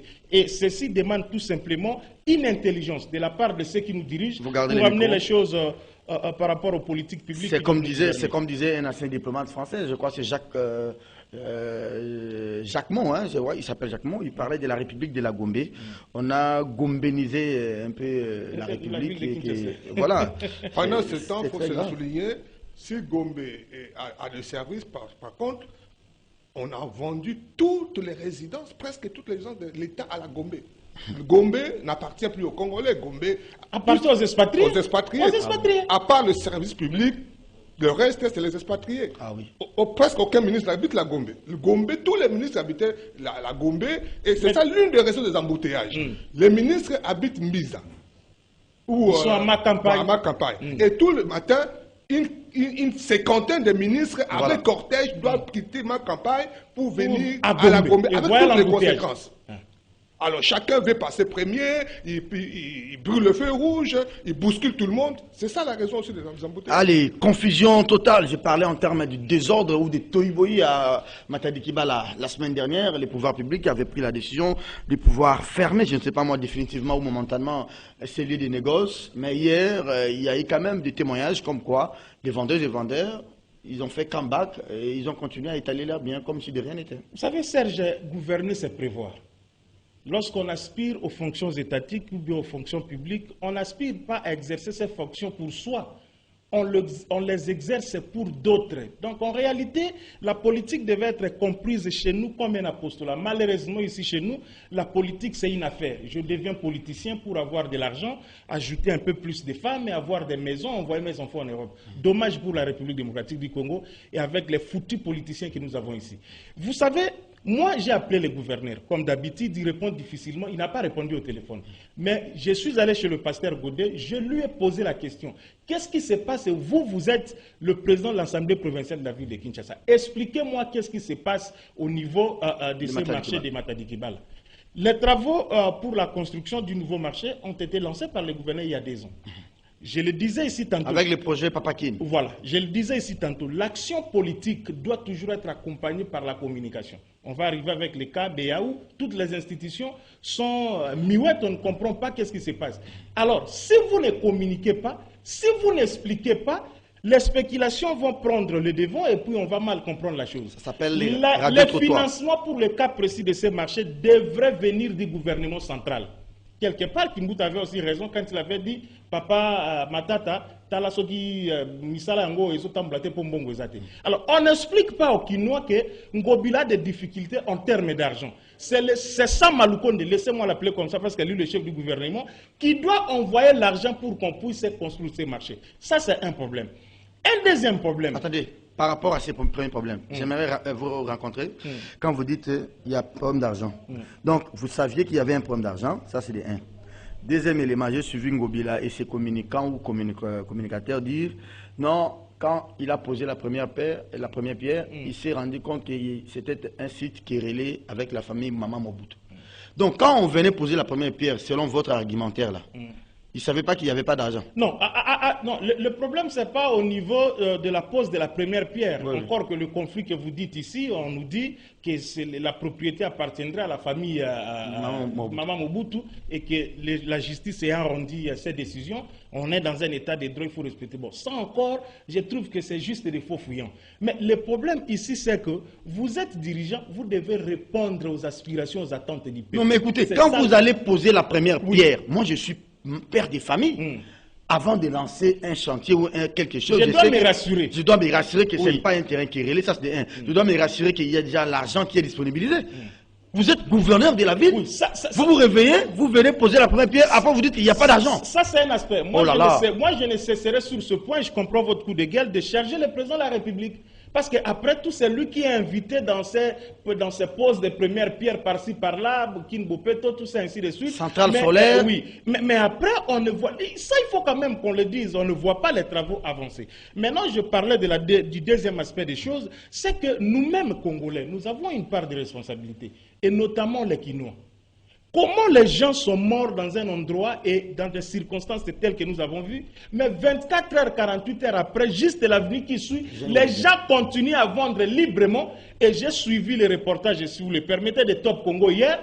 Il y a des gens qui vendent encore là où il y a un câble qui est en train de traverser. Mais qui n'ont pas le câble bango. Mais si eux ne meurent pas de ce courant électrique, ils vont mourir de faim. Oui, mais c'est ça. Mais tant mieux encore aller mourir sous les câbles de la SNEL que de mourir de faim. Je crois qu'il faut accepter momentanément de mourir de faim que de mourir du câble électrique. Ok, merci. Alors, sur ce point, c'est là où je disais, il faut un peu de dictat. L'État, il a... C'est le Léviathan. Il est Léviathan. Il a ce que nous appelons le pouvoir dérogatif. Vous savez, tel que nous sommes ici, dans ce studio ici, si l'État veut faire quelque chose d'intérêt public ici, on peut décider de casser cet immeuble et puis nous envoyer ailleurs. Oui. Et on va s'incliner. Oui. Mais ici, les bourgmestres, les gouverneurs, les ministres sectoriels, les laisser aller, on regarde. Et on ne vient que dans des interventions du genre, Batoubakoufi déjà, là on vient poser la première pierre, on veut faire. Et ça, c'est un comportement à déplorer. On ne dirige pas un pays de cette manière-là. J'ai d'autres photos. Le président a parlé, c'était le 7 janvier, si ma mémoire est bonne. Il avait demandé qu'on puisse penser à la relocalisation de ces marchés. Malheureusement, on n'a pas pris assez de temps, les drames sont survenus. Mais malgré les drames, les pouvoirs publics ont pris la décision pour délocaliser ces gens-là. Mais malheureusement, encore hier, il y a des gens qui sont revenus pour revendre. Et la confusion est entretenue par certains agents de la police verrée et qui viennent même collecter des taxes, qui viennent même collecter des patentes et qui interdisent des quittances, qui interdisent parfois aux grossistes qui sont dans les magasins pour qui la mesure n'est pas concernée, mais c'est du désordre. Mais c'est ça. On veut une chose de son contraire. On a dit que c'est un marché pirate, mais comment le bourgmestre perçoit les taxes sur un marché pirate? Donc, ils accréditent ces marchés-là. Bon, maintenant, le gouvernement dit qu'il faut délocaliser. Tout le monde dit qu'il faut délocaliser, et le gouvernement et l'hôtel de ville, mais rien de concret n'est fait. Mais on va relocaliser ces gens-là où? Chasser les naturels, il reviendra au galop. Ce qui s'est passé, donc, comme tu l'as dit, les gens n'ont que ça pour vivre chaque matin. Et vous avez dit qu'il faut les délocaliser. Hélène a tout à fait raison. Le pouvoir public a la capacité, a ce droit-là de déposséder un privé, parce que de toute façon, la terre appartient à l'État. C'est l'État qui a cédé cette terre à un privé. Et si l'État est dans le besoin, je crois que le besoin de la communauté est plus pressant que le besoin d'un individu qu'on peut compenser d'une manière ou d'une autre. Moi, je crois que il ne faut pas attendre d'accord qu'une telle catastrophe arrive qu'on puisse continuer. Mais moi, j'ai peut-être un autre raisonnement, ou soit une autre analyse de fait que, apparemment, c'est l'État les problèmes. Nous sommes tous d'accord. Mais deuxièmement, l'État n'a pas trouvé suffisamment de moyens. L'État aussi est pris de court par cet événement afin de pouvoir rapidement relocaliser ces gens. Parce que dites-vous que ces gens-là vivent au quotidien de cette activité. Et vous allez dire à ces gens-là de quitter pendant une semaine, pendant que l'État n'a pas encore cherché comment relocaliser, et ça sera difficile. Mais on a dit ici, gouverner, c'est prévoir. Nous, on gère tout le jour, le gouvernement ne gère que le quotidien. Le gouvernement ne gère que les catastrophes. Au lieu de prévenir les catastrophes, pendant tout ce temps, nous avons tout le monde, les normes, la loi même parle de la gestion des emprises sous ce câble-là.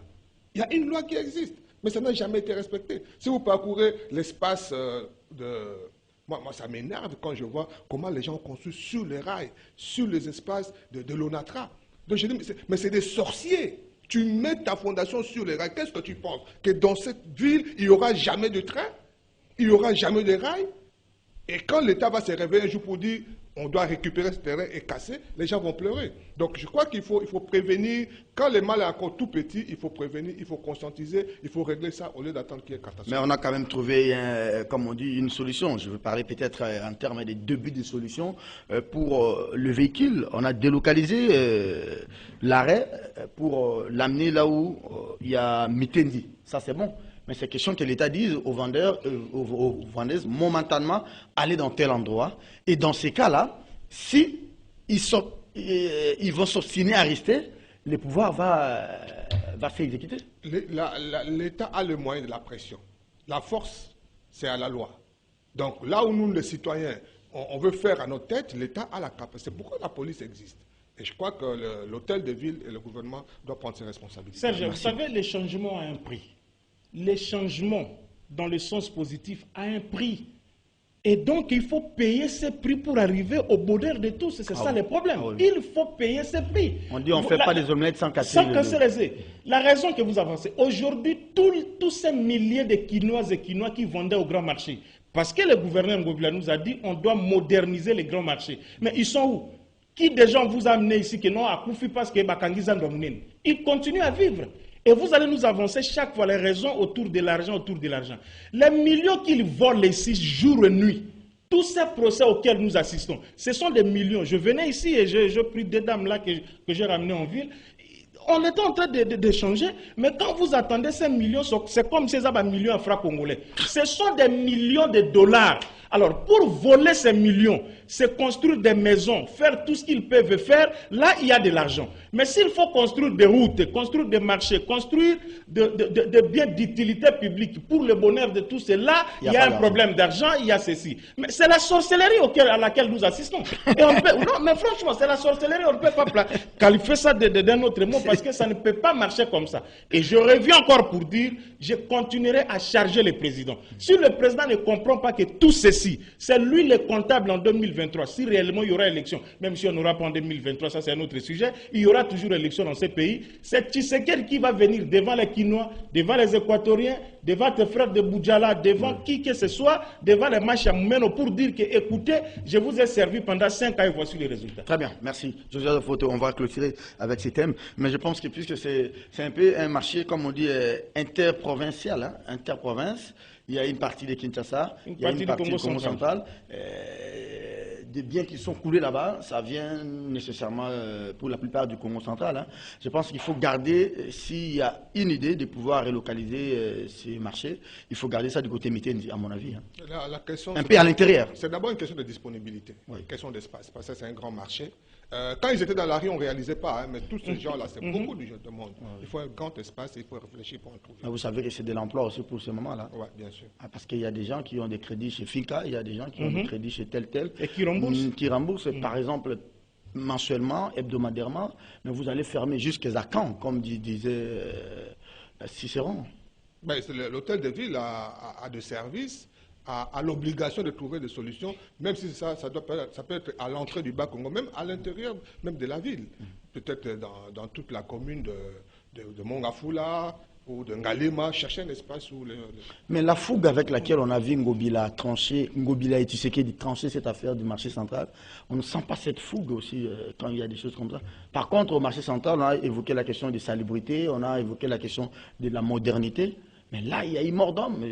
J'aurais bien voulu que ce soit la même discipline, la même rigueur avec laquelle Félix s'est déplacé personnellement, quittant son bureau du Palais de la Nation pour aller au marché.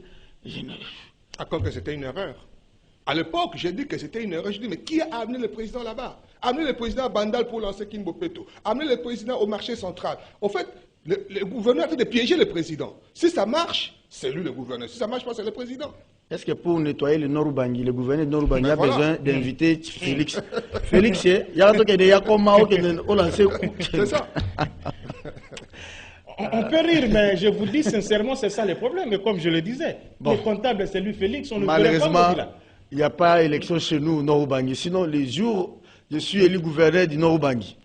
Je vous invite, monsieur le président, venez, on va lancer aussi Nord-Ubangi Bopeto à Karawa, comme ça. et les espaces, il n'y en manque pas, comme le prof le disait. Oui. Les espaces, il y en a à Kinshasa. Les espaces, il y en a, on peut chercher un espace et on délocalise, non seulement on délocalise, mais on modernise en même temps. Allez, on va prendre le deuxième thème de l'émission. J'aimerais rappeler, à l'intention de Joseph Adolphe Voto, on avait invité le président dans quel contexte? Il rentrait d'un voyage de l'aéroport, je crois même qu'il aurait passé une nuit dans l'avion. Hein. De l'aéroport, directement, il vient à Bandal. Il était relaxé en chemise. Mais non, on n'a pas besoin d'un chef de l'État qui doit faire des longs courriers et descendre directement, venir lancer. Il a beaucoup de respect, il doit se ressourcer, il doit prendre le temps de se reposer. Allez, autre sujet qui va certainement vous diviser, mais je ne l'expecte pas. 72 heures, Joseph Adolphe Voto se sont déjà écoulées. Hein. On ne parlait pas de la version officielle dans l'affaire François Beya Kassonga. Depuis son interpellation, il y a eu audition, oui ou non. Je lis Africa News hier qui a parlé d'une audition de près de 40 minutes, mais je lis Scoop RDC d'Ignette jusque-là. J'ai suivi également les médias qui ont relayé les propos du patron de la cage. Il dit on reproche à François Beya, je rappelle pour le téléspectateur et auditeur, qu'il aurait participé à une réunion. Réunion, on dit, des faits graves. Conspiration, coup d'État, c'est difficile. Alors, comment on interprète aujourd'hui ce silence radio et à l'absence de la version officielle?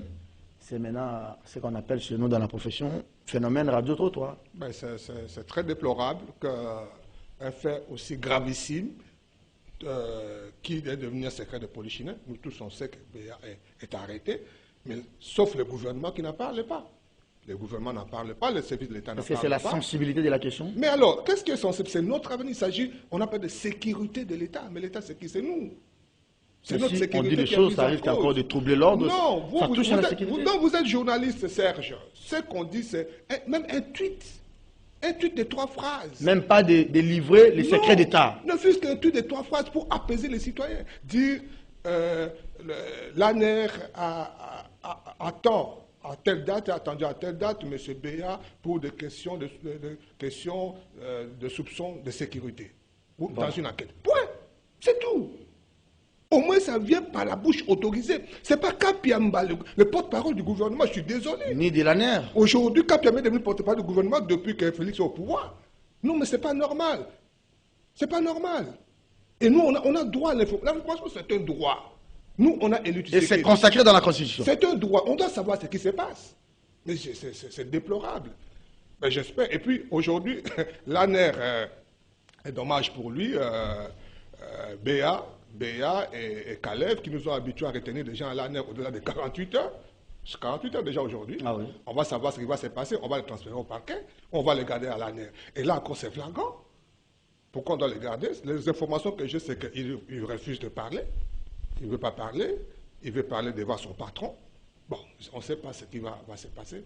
C'est bien dommage. Est-ce que dans ces cas de communication, de crise, c'est le silence qui est la meilleure méthodologie? Non.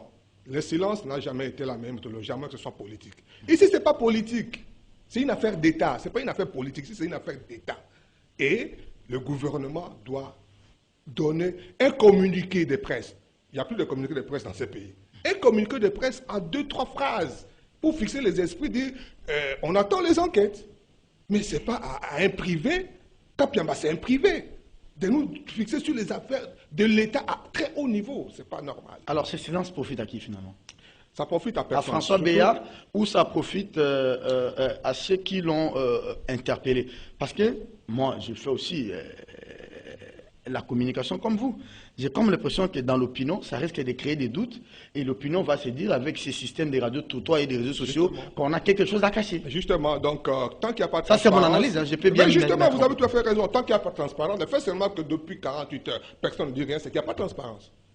Quel que soit ce qu'on lui reproche, nous avons le droit de savoir. Et donc, ce silence-là, ça va ternir l'image du gouvernement, ça va ternir l'image du pouvoir. Et tout ce qu'on nous dira après, ça deviendra suspect. On va se dire, mais pourquoi on ne l'a pas dit au début? C'est que maintenant, ça doit être quelque chose. Et pendant ce temps, la rumeur...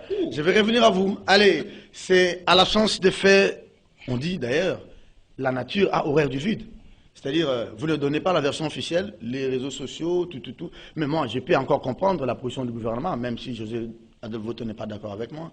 C'est peut-être les caractères ultra sensibles de la question, parce qu'on dit que c'est la sécurité, c'est la sûreté de l'État qui sont mises en jeu, que de dire des secrets d'État, ça risque peut-être d'ébranler encore certaines consciences. Alors, si demain, on vous dit la bonne version, ou la version selon le gouvernement, la version gouvernementale, ça va calmer ou ça va contribuer à convaincre les sceptiques? Bon, vous savez, Serge, vous le dites si bien, au-delà de cet aspect, de cet aspect que vous avez qualifié d'ultra-sensibilité de la question, il faut se dire que Josué le disait tantôt, sur le plan constitutionnel, le droit à l'information, l'accès à l'information est un droit consacré dans notre Constitution. Mais écoutez, il s'agit d'une question qui touche à la sûreté de l'État, à la vie d'un État. Félix, nous l'avons élu. Non, ça c'est selon Kapiamba. Attention. Non, oui, on s'en tient aux propos de Kapiamba. Kapiamba dit c'est la sûreté et la sécurité. Non, moi, oui, justement. Voilà. Jusque-là, il n'y a aucune version, à part la version de Kapiamba. Laissez-nous tenir compte de ça, parce qu'aujourd'hui, Josué le disait, Kapiamba est devenu le porte-parole du gouvernement. Et de l'ANER. Il est devenu le porte-parole de l'ANER, le porte-parole de Félix, le porte-parole de Moïse, le porte-parole de tout le monde. Et ça, à la limite, c'est de l'irresponsabilité. Nous sommes dans la cité. Nous trois ici, en tout cas, nous vivons dans la cité. On ne vit pas en l'air. Je vous ai appelé hier, vous vous rappelez, je vous ai appelé à quelle heure? C'était vers 22h. 22h. Je vous ai passé des gens avec qui vous avez parlé. Vous comprenez quelque chose. Et ils voulaient même me poser des questions sur ça. Oui. Les spéculations vont dans tous les sens. Parce qu'il y a justement ces silences continuels pour lesquels on ne sait pas à quel sens se vouer. Et notre version dans cette spéculation qui se passe au niveau de la population, c'est qu'on commence à dire ah, on a distraction. Théâtralisation. Aventure, tu vois maintenant. Et ça passe comme ça, on leur dit non, on a aventure, tout ça. Mais les jours où vous allez dire la bonne version, est-ce que ça va? On devrait, dans les heures qui suivaient l'interpellation, l'arrestation de Béa, le porte-parole du gouvernement, soit les porte-parole du président de la République, oui, nous faire ne fût-ce que 2-3 phrases comme Josué Voto le disait. On a arrêté tel pour des raisons X, Y. Même si Bagoko s'attaque sur la raison. Les mais enquêtes. au moins qu'on communique par la bouche autorisée. Parce que jusque-là, personne ne connaît. Nous ne connaissons rien sur l'arrestation des Béa. Conspiration, tentative de coup d'État, tout ce qu'ils ont, tout ce qui va avec. Et donc, excusez-moi, on devrait nous informer. Et moi, comme citoyen congolais qui a droit à l'information, j'exige à Patrick Mouyaye, si pas au vieux Kassongo, dans les heures qui suivent, qu'il nous dise de quoi il s'agit. Pourquoi on a arrêté Béa? Qu'est-ce qui se passe? Qu'est-ce qu'il y a eu? Donnez-nous l'information, parce qu'il s'agit non seulement de notre pays, mais il s'agit de notre président. Alors, il y a deux faits. Ça, c'est toujours Georges Kapiamba qui nous donne ces informations. Concernant l'interpellation samedi de François Béa, notre vieux qu'on qualifie de fantomas. Il dit il a été les voir, ils ont parlé, on lui reproche d'avoir participé à une réunion qui... sécurité. Et la version d'hier, quand la photo là de papa François, monsieur François Béa est sortie, déchaussé, un peu fatigué sur le canapé, c'est encore le même Kapiamba. Moi, je ne l'en veux pas. Je ne peux pas l'en vouloir. Il fait son travail comme défenseur des droits de l'homme, je ne sais pas moi. C'est lui-même qui nous informe que les agents qui étaient à la base de ces images ont été interpellés et ils sont aux arrêts.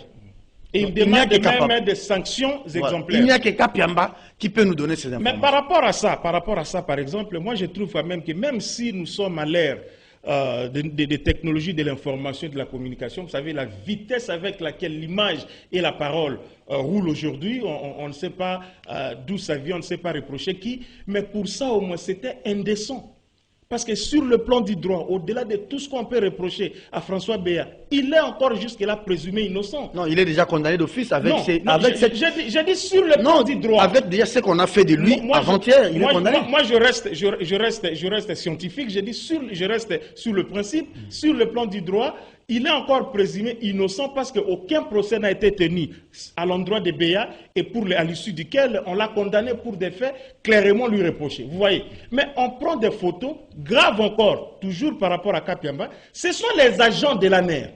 Vous voyez un peu? Des gens qu'on nous ramasse par-ci, par-là, qui nous viennent d'où? Ils prennent la photo, ils mettent ça à la place publique. Pourquoi? Alors, vous avez été avec nous à l'IFASIC une année, 2 ans avant nous, vous avez fait la communication sociale. Oui. Communication sociale. Moi, je fais la communication. Quand déjà vous prenez ces faits-là, on dit les faits sociaux sont globaux, et totaux. Je prends maintenant ces faits-là isolés. La photo qu'on prend, dans quelle intention, on publie ça sur la place, on met ça sur la place publique. C'est dans quelle intention? Mêler ces faits-là, puisqu'on dit les faits sociaux sont globaux et totaux, mêler ça dans le contexte de son arrestation, de son interpellation. Qu'est-ce qu'on veut nous dire finalement? Que son temps est révolu, n'est-ce pas? Non mais oui, voilà. Ça c'est l'interprétation communicationnelle. Nous pouvons ressortir de ces photos-là. On la livre à la vindicte publique pour dire, bon voilà, il est là, regardez-les, c'est fini pour lui, tout ça, ainsi de suite. Mais seulement, on regrette quand même ces comportements un peu à la manière de la télévision Molière, où on met des gens, on les expose, Azab Mouibi, Azab Boy, sans qu'il y ait soit un procès. Et ça, c'est tout à fait regrettable parce que, vous savez, nous étions en train de déplorer un comportement ici. Des documents officiels qui sortaient, des ordonnances qui étaient prépubliées avant leur annonce à la RTNC. Tout simplement parce qu'il y a des gens qui faisaient ce travail. Depuis un temps, avec le nouveau directeur de cabinet du président de la République, vous voyez quand même que ça a stoppé un peu. Il n'y a plus quand même ces documents que nous voyons par-ci par-là. Autant que nous condamnons ce qu'on a fait avec la photo de M. François Béa, si vraiment ce que Kapiamba dit est vrai, qu'on arrête ces inciviques, parce que les agents et les cadres de l'ANER prêtent serment. Ils ne peuvent pas faire ça. Qu'on les arrête et qu'on puisse les punir de façon exemplaire pour que ceci ne se répète plus. Troisième élément d'avantage, c'est que Kapiamba nous apprend, je crois vraiment à ce qu'il dit, parce que c'est parmi mes personnes ressources, il dit on devrait constituer une commission pour entendre M. François Béa.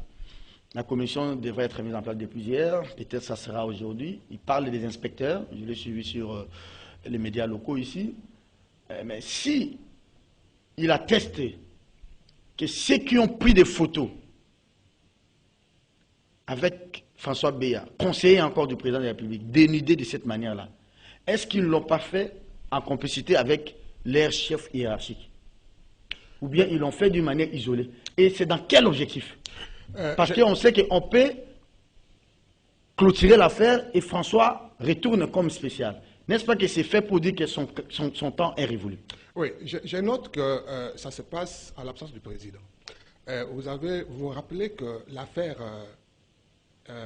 des enfants du président, oui. Piana, Ouais, c'est Piana.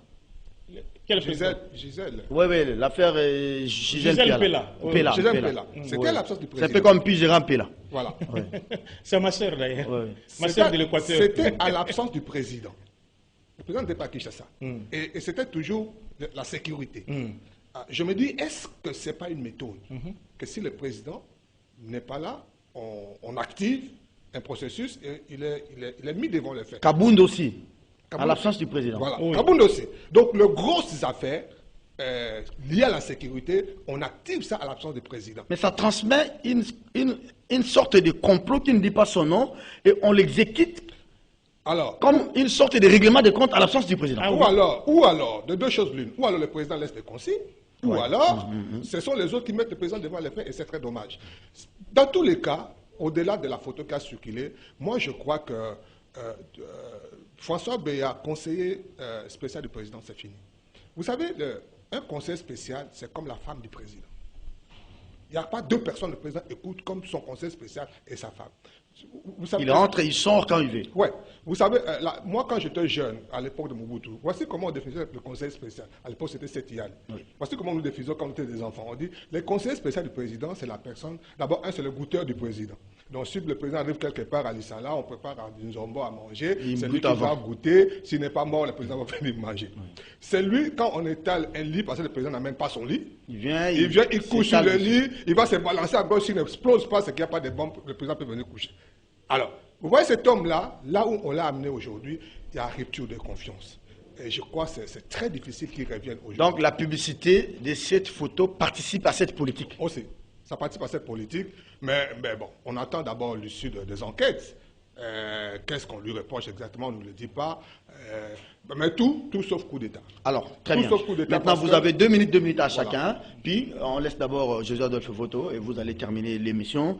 Ça s'est dit, puisqu'on n'a pas encore la version officielle, mais nous sommes en train, c'est maintenant des spéculations, mais c'est des supputations aussi, malheureusement. La presse aussi, nous retombons un peu dans ça, mais nous réfléchissons à haute voix, toute proportion gardée, et nous prenons du recul face aux faits, comme la déontologie nous l'exige.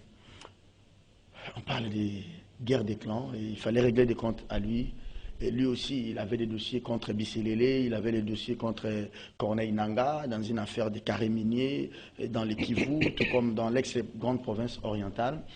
Et malheureusement, c'est son tour et il faut lui régler des cas. Vous voyez combien de tableaux sur ces problèmes d'affaires? Le premier tableau, c'est celui-là que vous évoquez. Le deuxième tableau, c'est ce que j'appelle la continuité de... La guerre des clans? Non, la guerre des clans, vous l'avez évoqué, je ne vais pas revenir sur ça, j'ai passé une minute, mais il y a aussi le déboulonnage. Vous vous rappelez que tous les circuits... La purge, je voulais dire. Voilà. Non, je parle de déboulonnage, c'est ça le mot que le président a utilisé à l'époque. Et donc, tous les circuits sécuritaires de Kabila est démantelé aujourd'hui. C'était que sur le plan militaire, c'était Kaimbi, c'était John Numbi, ils ne sont plus là. Sur le plan civil, sécuritaire, sur le plan de l'armée, c'était Kayumbi et Numbi. Sur le plan sécuritaire, c'était Kalev et Béa. Et donc, je crois donc là, c'est démantelé. Est-ce que c'est ça de logique-là? Je ne sais pas. La troisième hypothèse, c'est que je n'envisage pas, c'est que c'est tout sauf un coup d'État. Un coup d'État, c'est une action collective. On ne fait pas le coup d'État seul. Et c'est une action militaire. Et jusqu'à aujourd'hui, ce jour-là, on nous a parlé des généraux qui seraient interpellés. Après, plus rien. Et jusqu'à aujourd'hui, on n'a interpellé aucun militaire. Donc, pour moi, ce n'est pas un coup d'État. C'est tout sauf un coup d'État. Très bien, merci beaucoup. Des choses comme ça, José Naouej l'a dit. Je vous recommande l'édito de José Naouej. Hein. Ah oui, la guerre des clans, on a vu ça sous Mobutu. Et sous Joseph Kabila. Sous Joseph Kabila, un peu sous Kabila père aussi. Hein. Kabila fils, ici on a vu un groupe de Katangais avec les Rounds qui se considéraient comme le proche de Kabila. Mais malheureusement, ces guerres des clans ne profite pas à la nation, ne profite pas aux chefs, ça profite aux individus. Mais je crois que 3 ans après Serge, il faut se dire que aujourd'hui, même si Félix n'est plus au pouvoir, dans la seconde qui suit ce que je dis ici, sur son CV, il va être président et chef de l'État, président de la République pendant 3 ans en République démocratique du Congo. Ouais. Donc maintenant, il a quand même, pas la totalité, mais il a quand même assez maîtrisé les rouages du pouvoir. Vous comprenez un peu? Alors, il est temps, parce qu'un pouvoir ne va que par la volonté de celui qui incarne ce pouvoir-là. Déjà, pour moi, je dois vous le dire clairement, le président de la République ne devrait pas nommer quelqu'un comme son conseiller spécial. Ça, moi, je l'ai dit. Il pouvait le laisser à la DGM. Le DGM aussi, c'est un service de renseignement. Beaucoup de gens ne le savent pas. Il pouvait le laisser là-bas. Alors maintenant, là, le président doit comprendre qu'il a déjà fait 3 ans et qu'il doit nommer des gens sur qui il place vraiment sa confiance. Parce qu'avec cette guerre des clans, avec cette guerre des tranchées que nous voyons, même cette ça risque plutôt de fragiliser les présidents. Ça risque non seulement de fragiliser les présidents, mais les pays aussi, on n'en a pas besoin, nous n'avons pas besoin de ça. Ça risque de fragiliser les présidents et le pouvoir, c'est pas intéressant. Hier c'était Kabondo, aujourd'hui c'est Beya, demain on sait si c'est Seraki, les Irachan ici enchaînent un peu, Mbosso, tout ça ici de suite. Vous voyez un peu dans tout ça, ça pose un problème. 3 ans après, moi j'ai dit au président qu'il regarde l'armée, qu'il regarde la police, qu'il regarde tous ces services de l'État là, s'il faut nommer de nouvelles personnes, qu'il les nomme et qu'il n'hésite pas parce que c'est dans sa prérogative et son pouvoir. Et peut-être pour chuter, je suis en train de revenir sur ce que j'ai dit au début, les devoirs de la redevabilité. Merci. Les dirigeants, aidez-nous, rendez-nous compte du travail que nous vous avons donné. Dites-nous qu'est-ce qui ne marche pas au pays, pourquoi ça ne marche pas, et donnez solution aux problèmes que nous avons, du président de la République jusqu'au dernier petit chef de riz quelque part à qui c'est ça, je ne sais pas. Très bien. Merci beaucoup, madame, messieurs. Cette émission est terminée. J'espère bien que demain, ça sera mercredi. Je vais revenir à vous. De la même manière que Kapiamba, il fait très bien son boulot à l'accès aux installations de l'ANR. On ne l'arrête pas et je l'encourage à continuer comme ça. Il parle avec François Beya. Je vous rassure que je vais tenter l'expérience cet après-midi. Je cherche le numéro de M. Biocha, le patron de l'ANR. J'ai dit, moi je suis journaliste congolais.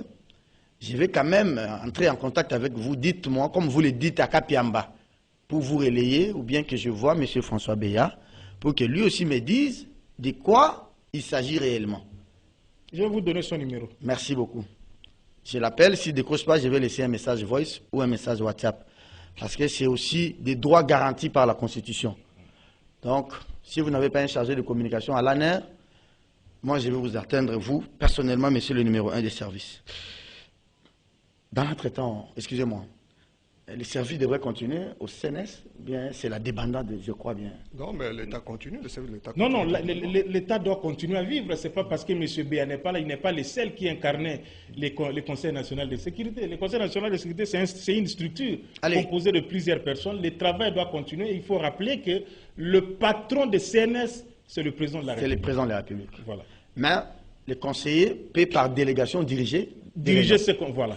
Allez, prenez rendez-vous avec Kiosque demain. Vous qui entretenez cette guerre des clans, faites-le bien, menez-la bien pour l'intérêt du Congo. Pas la guerre des clans pour vos intérêts avec des carrés miniers.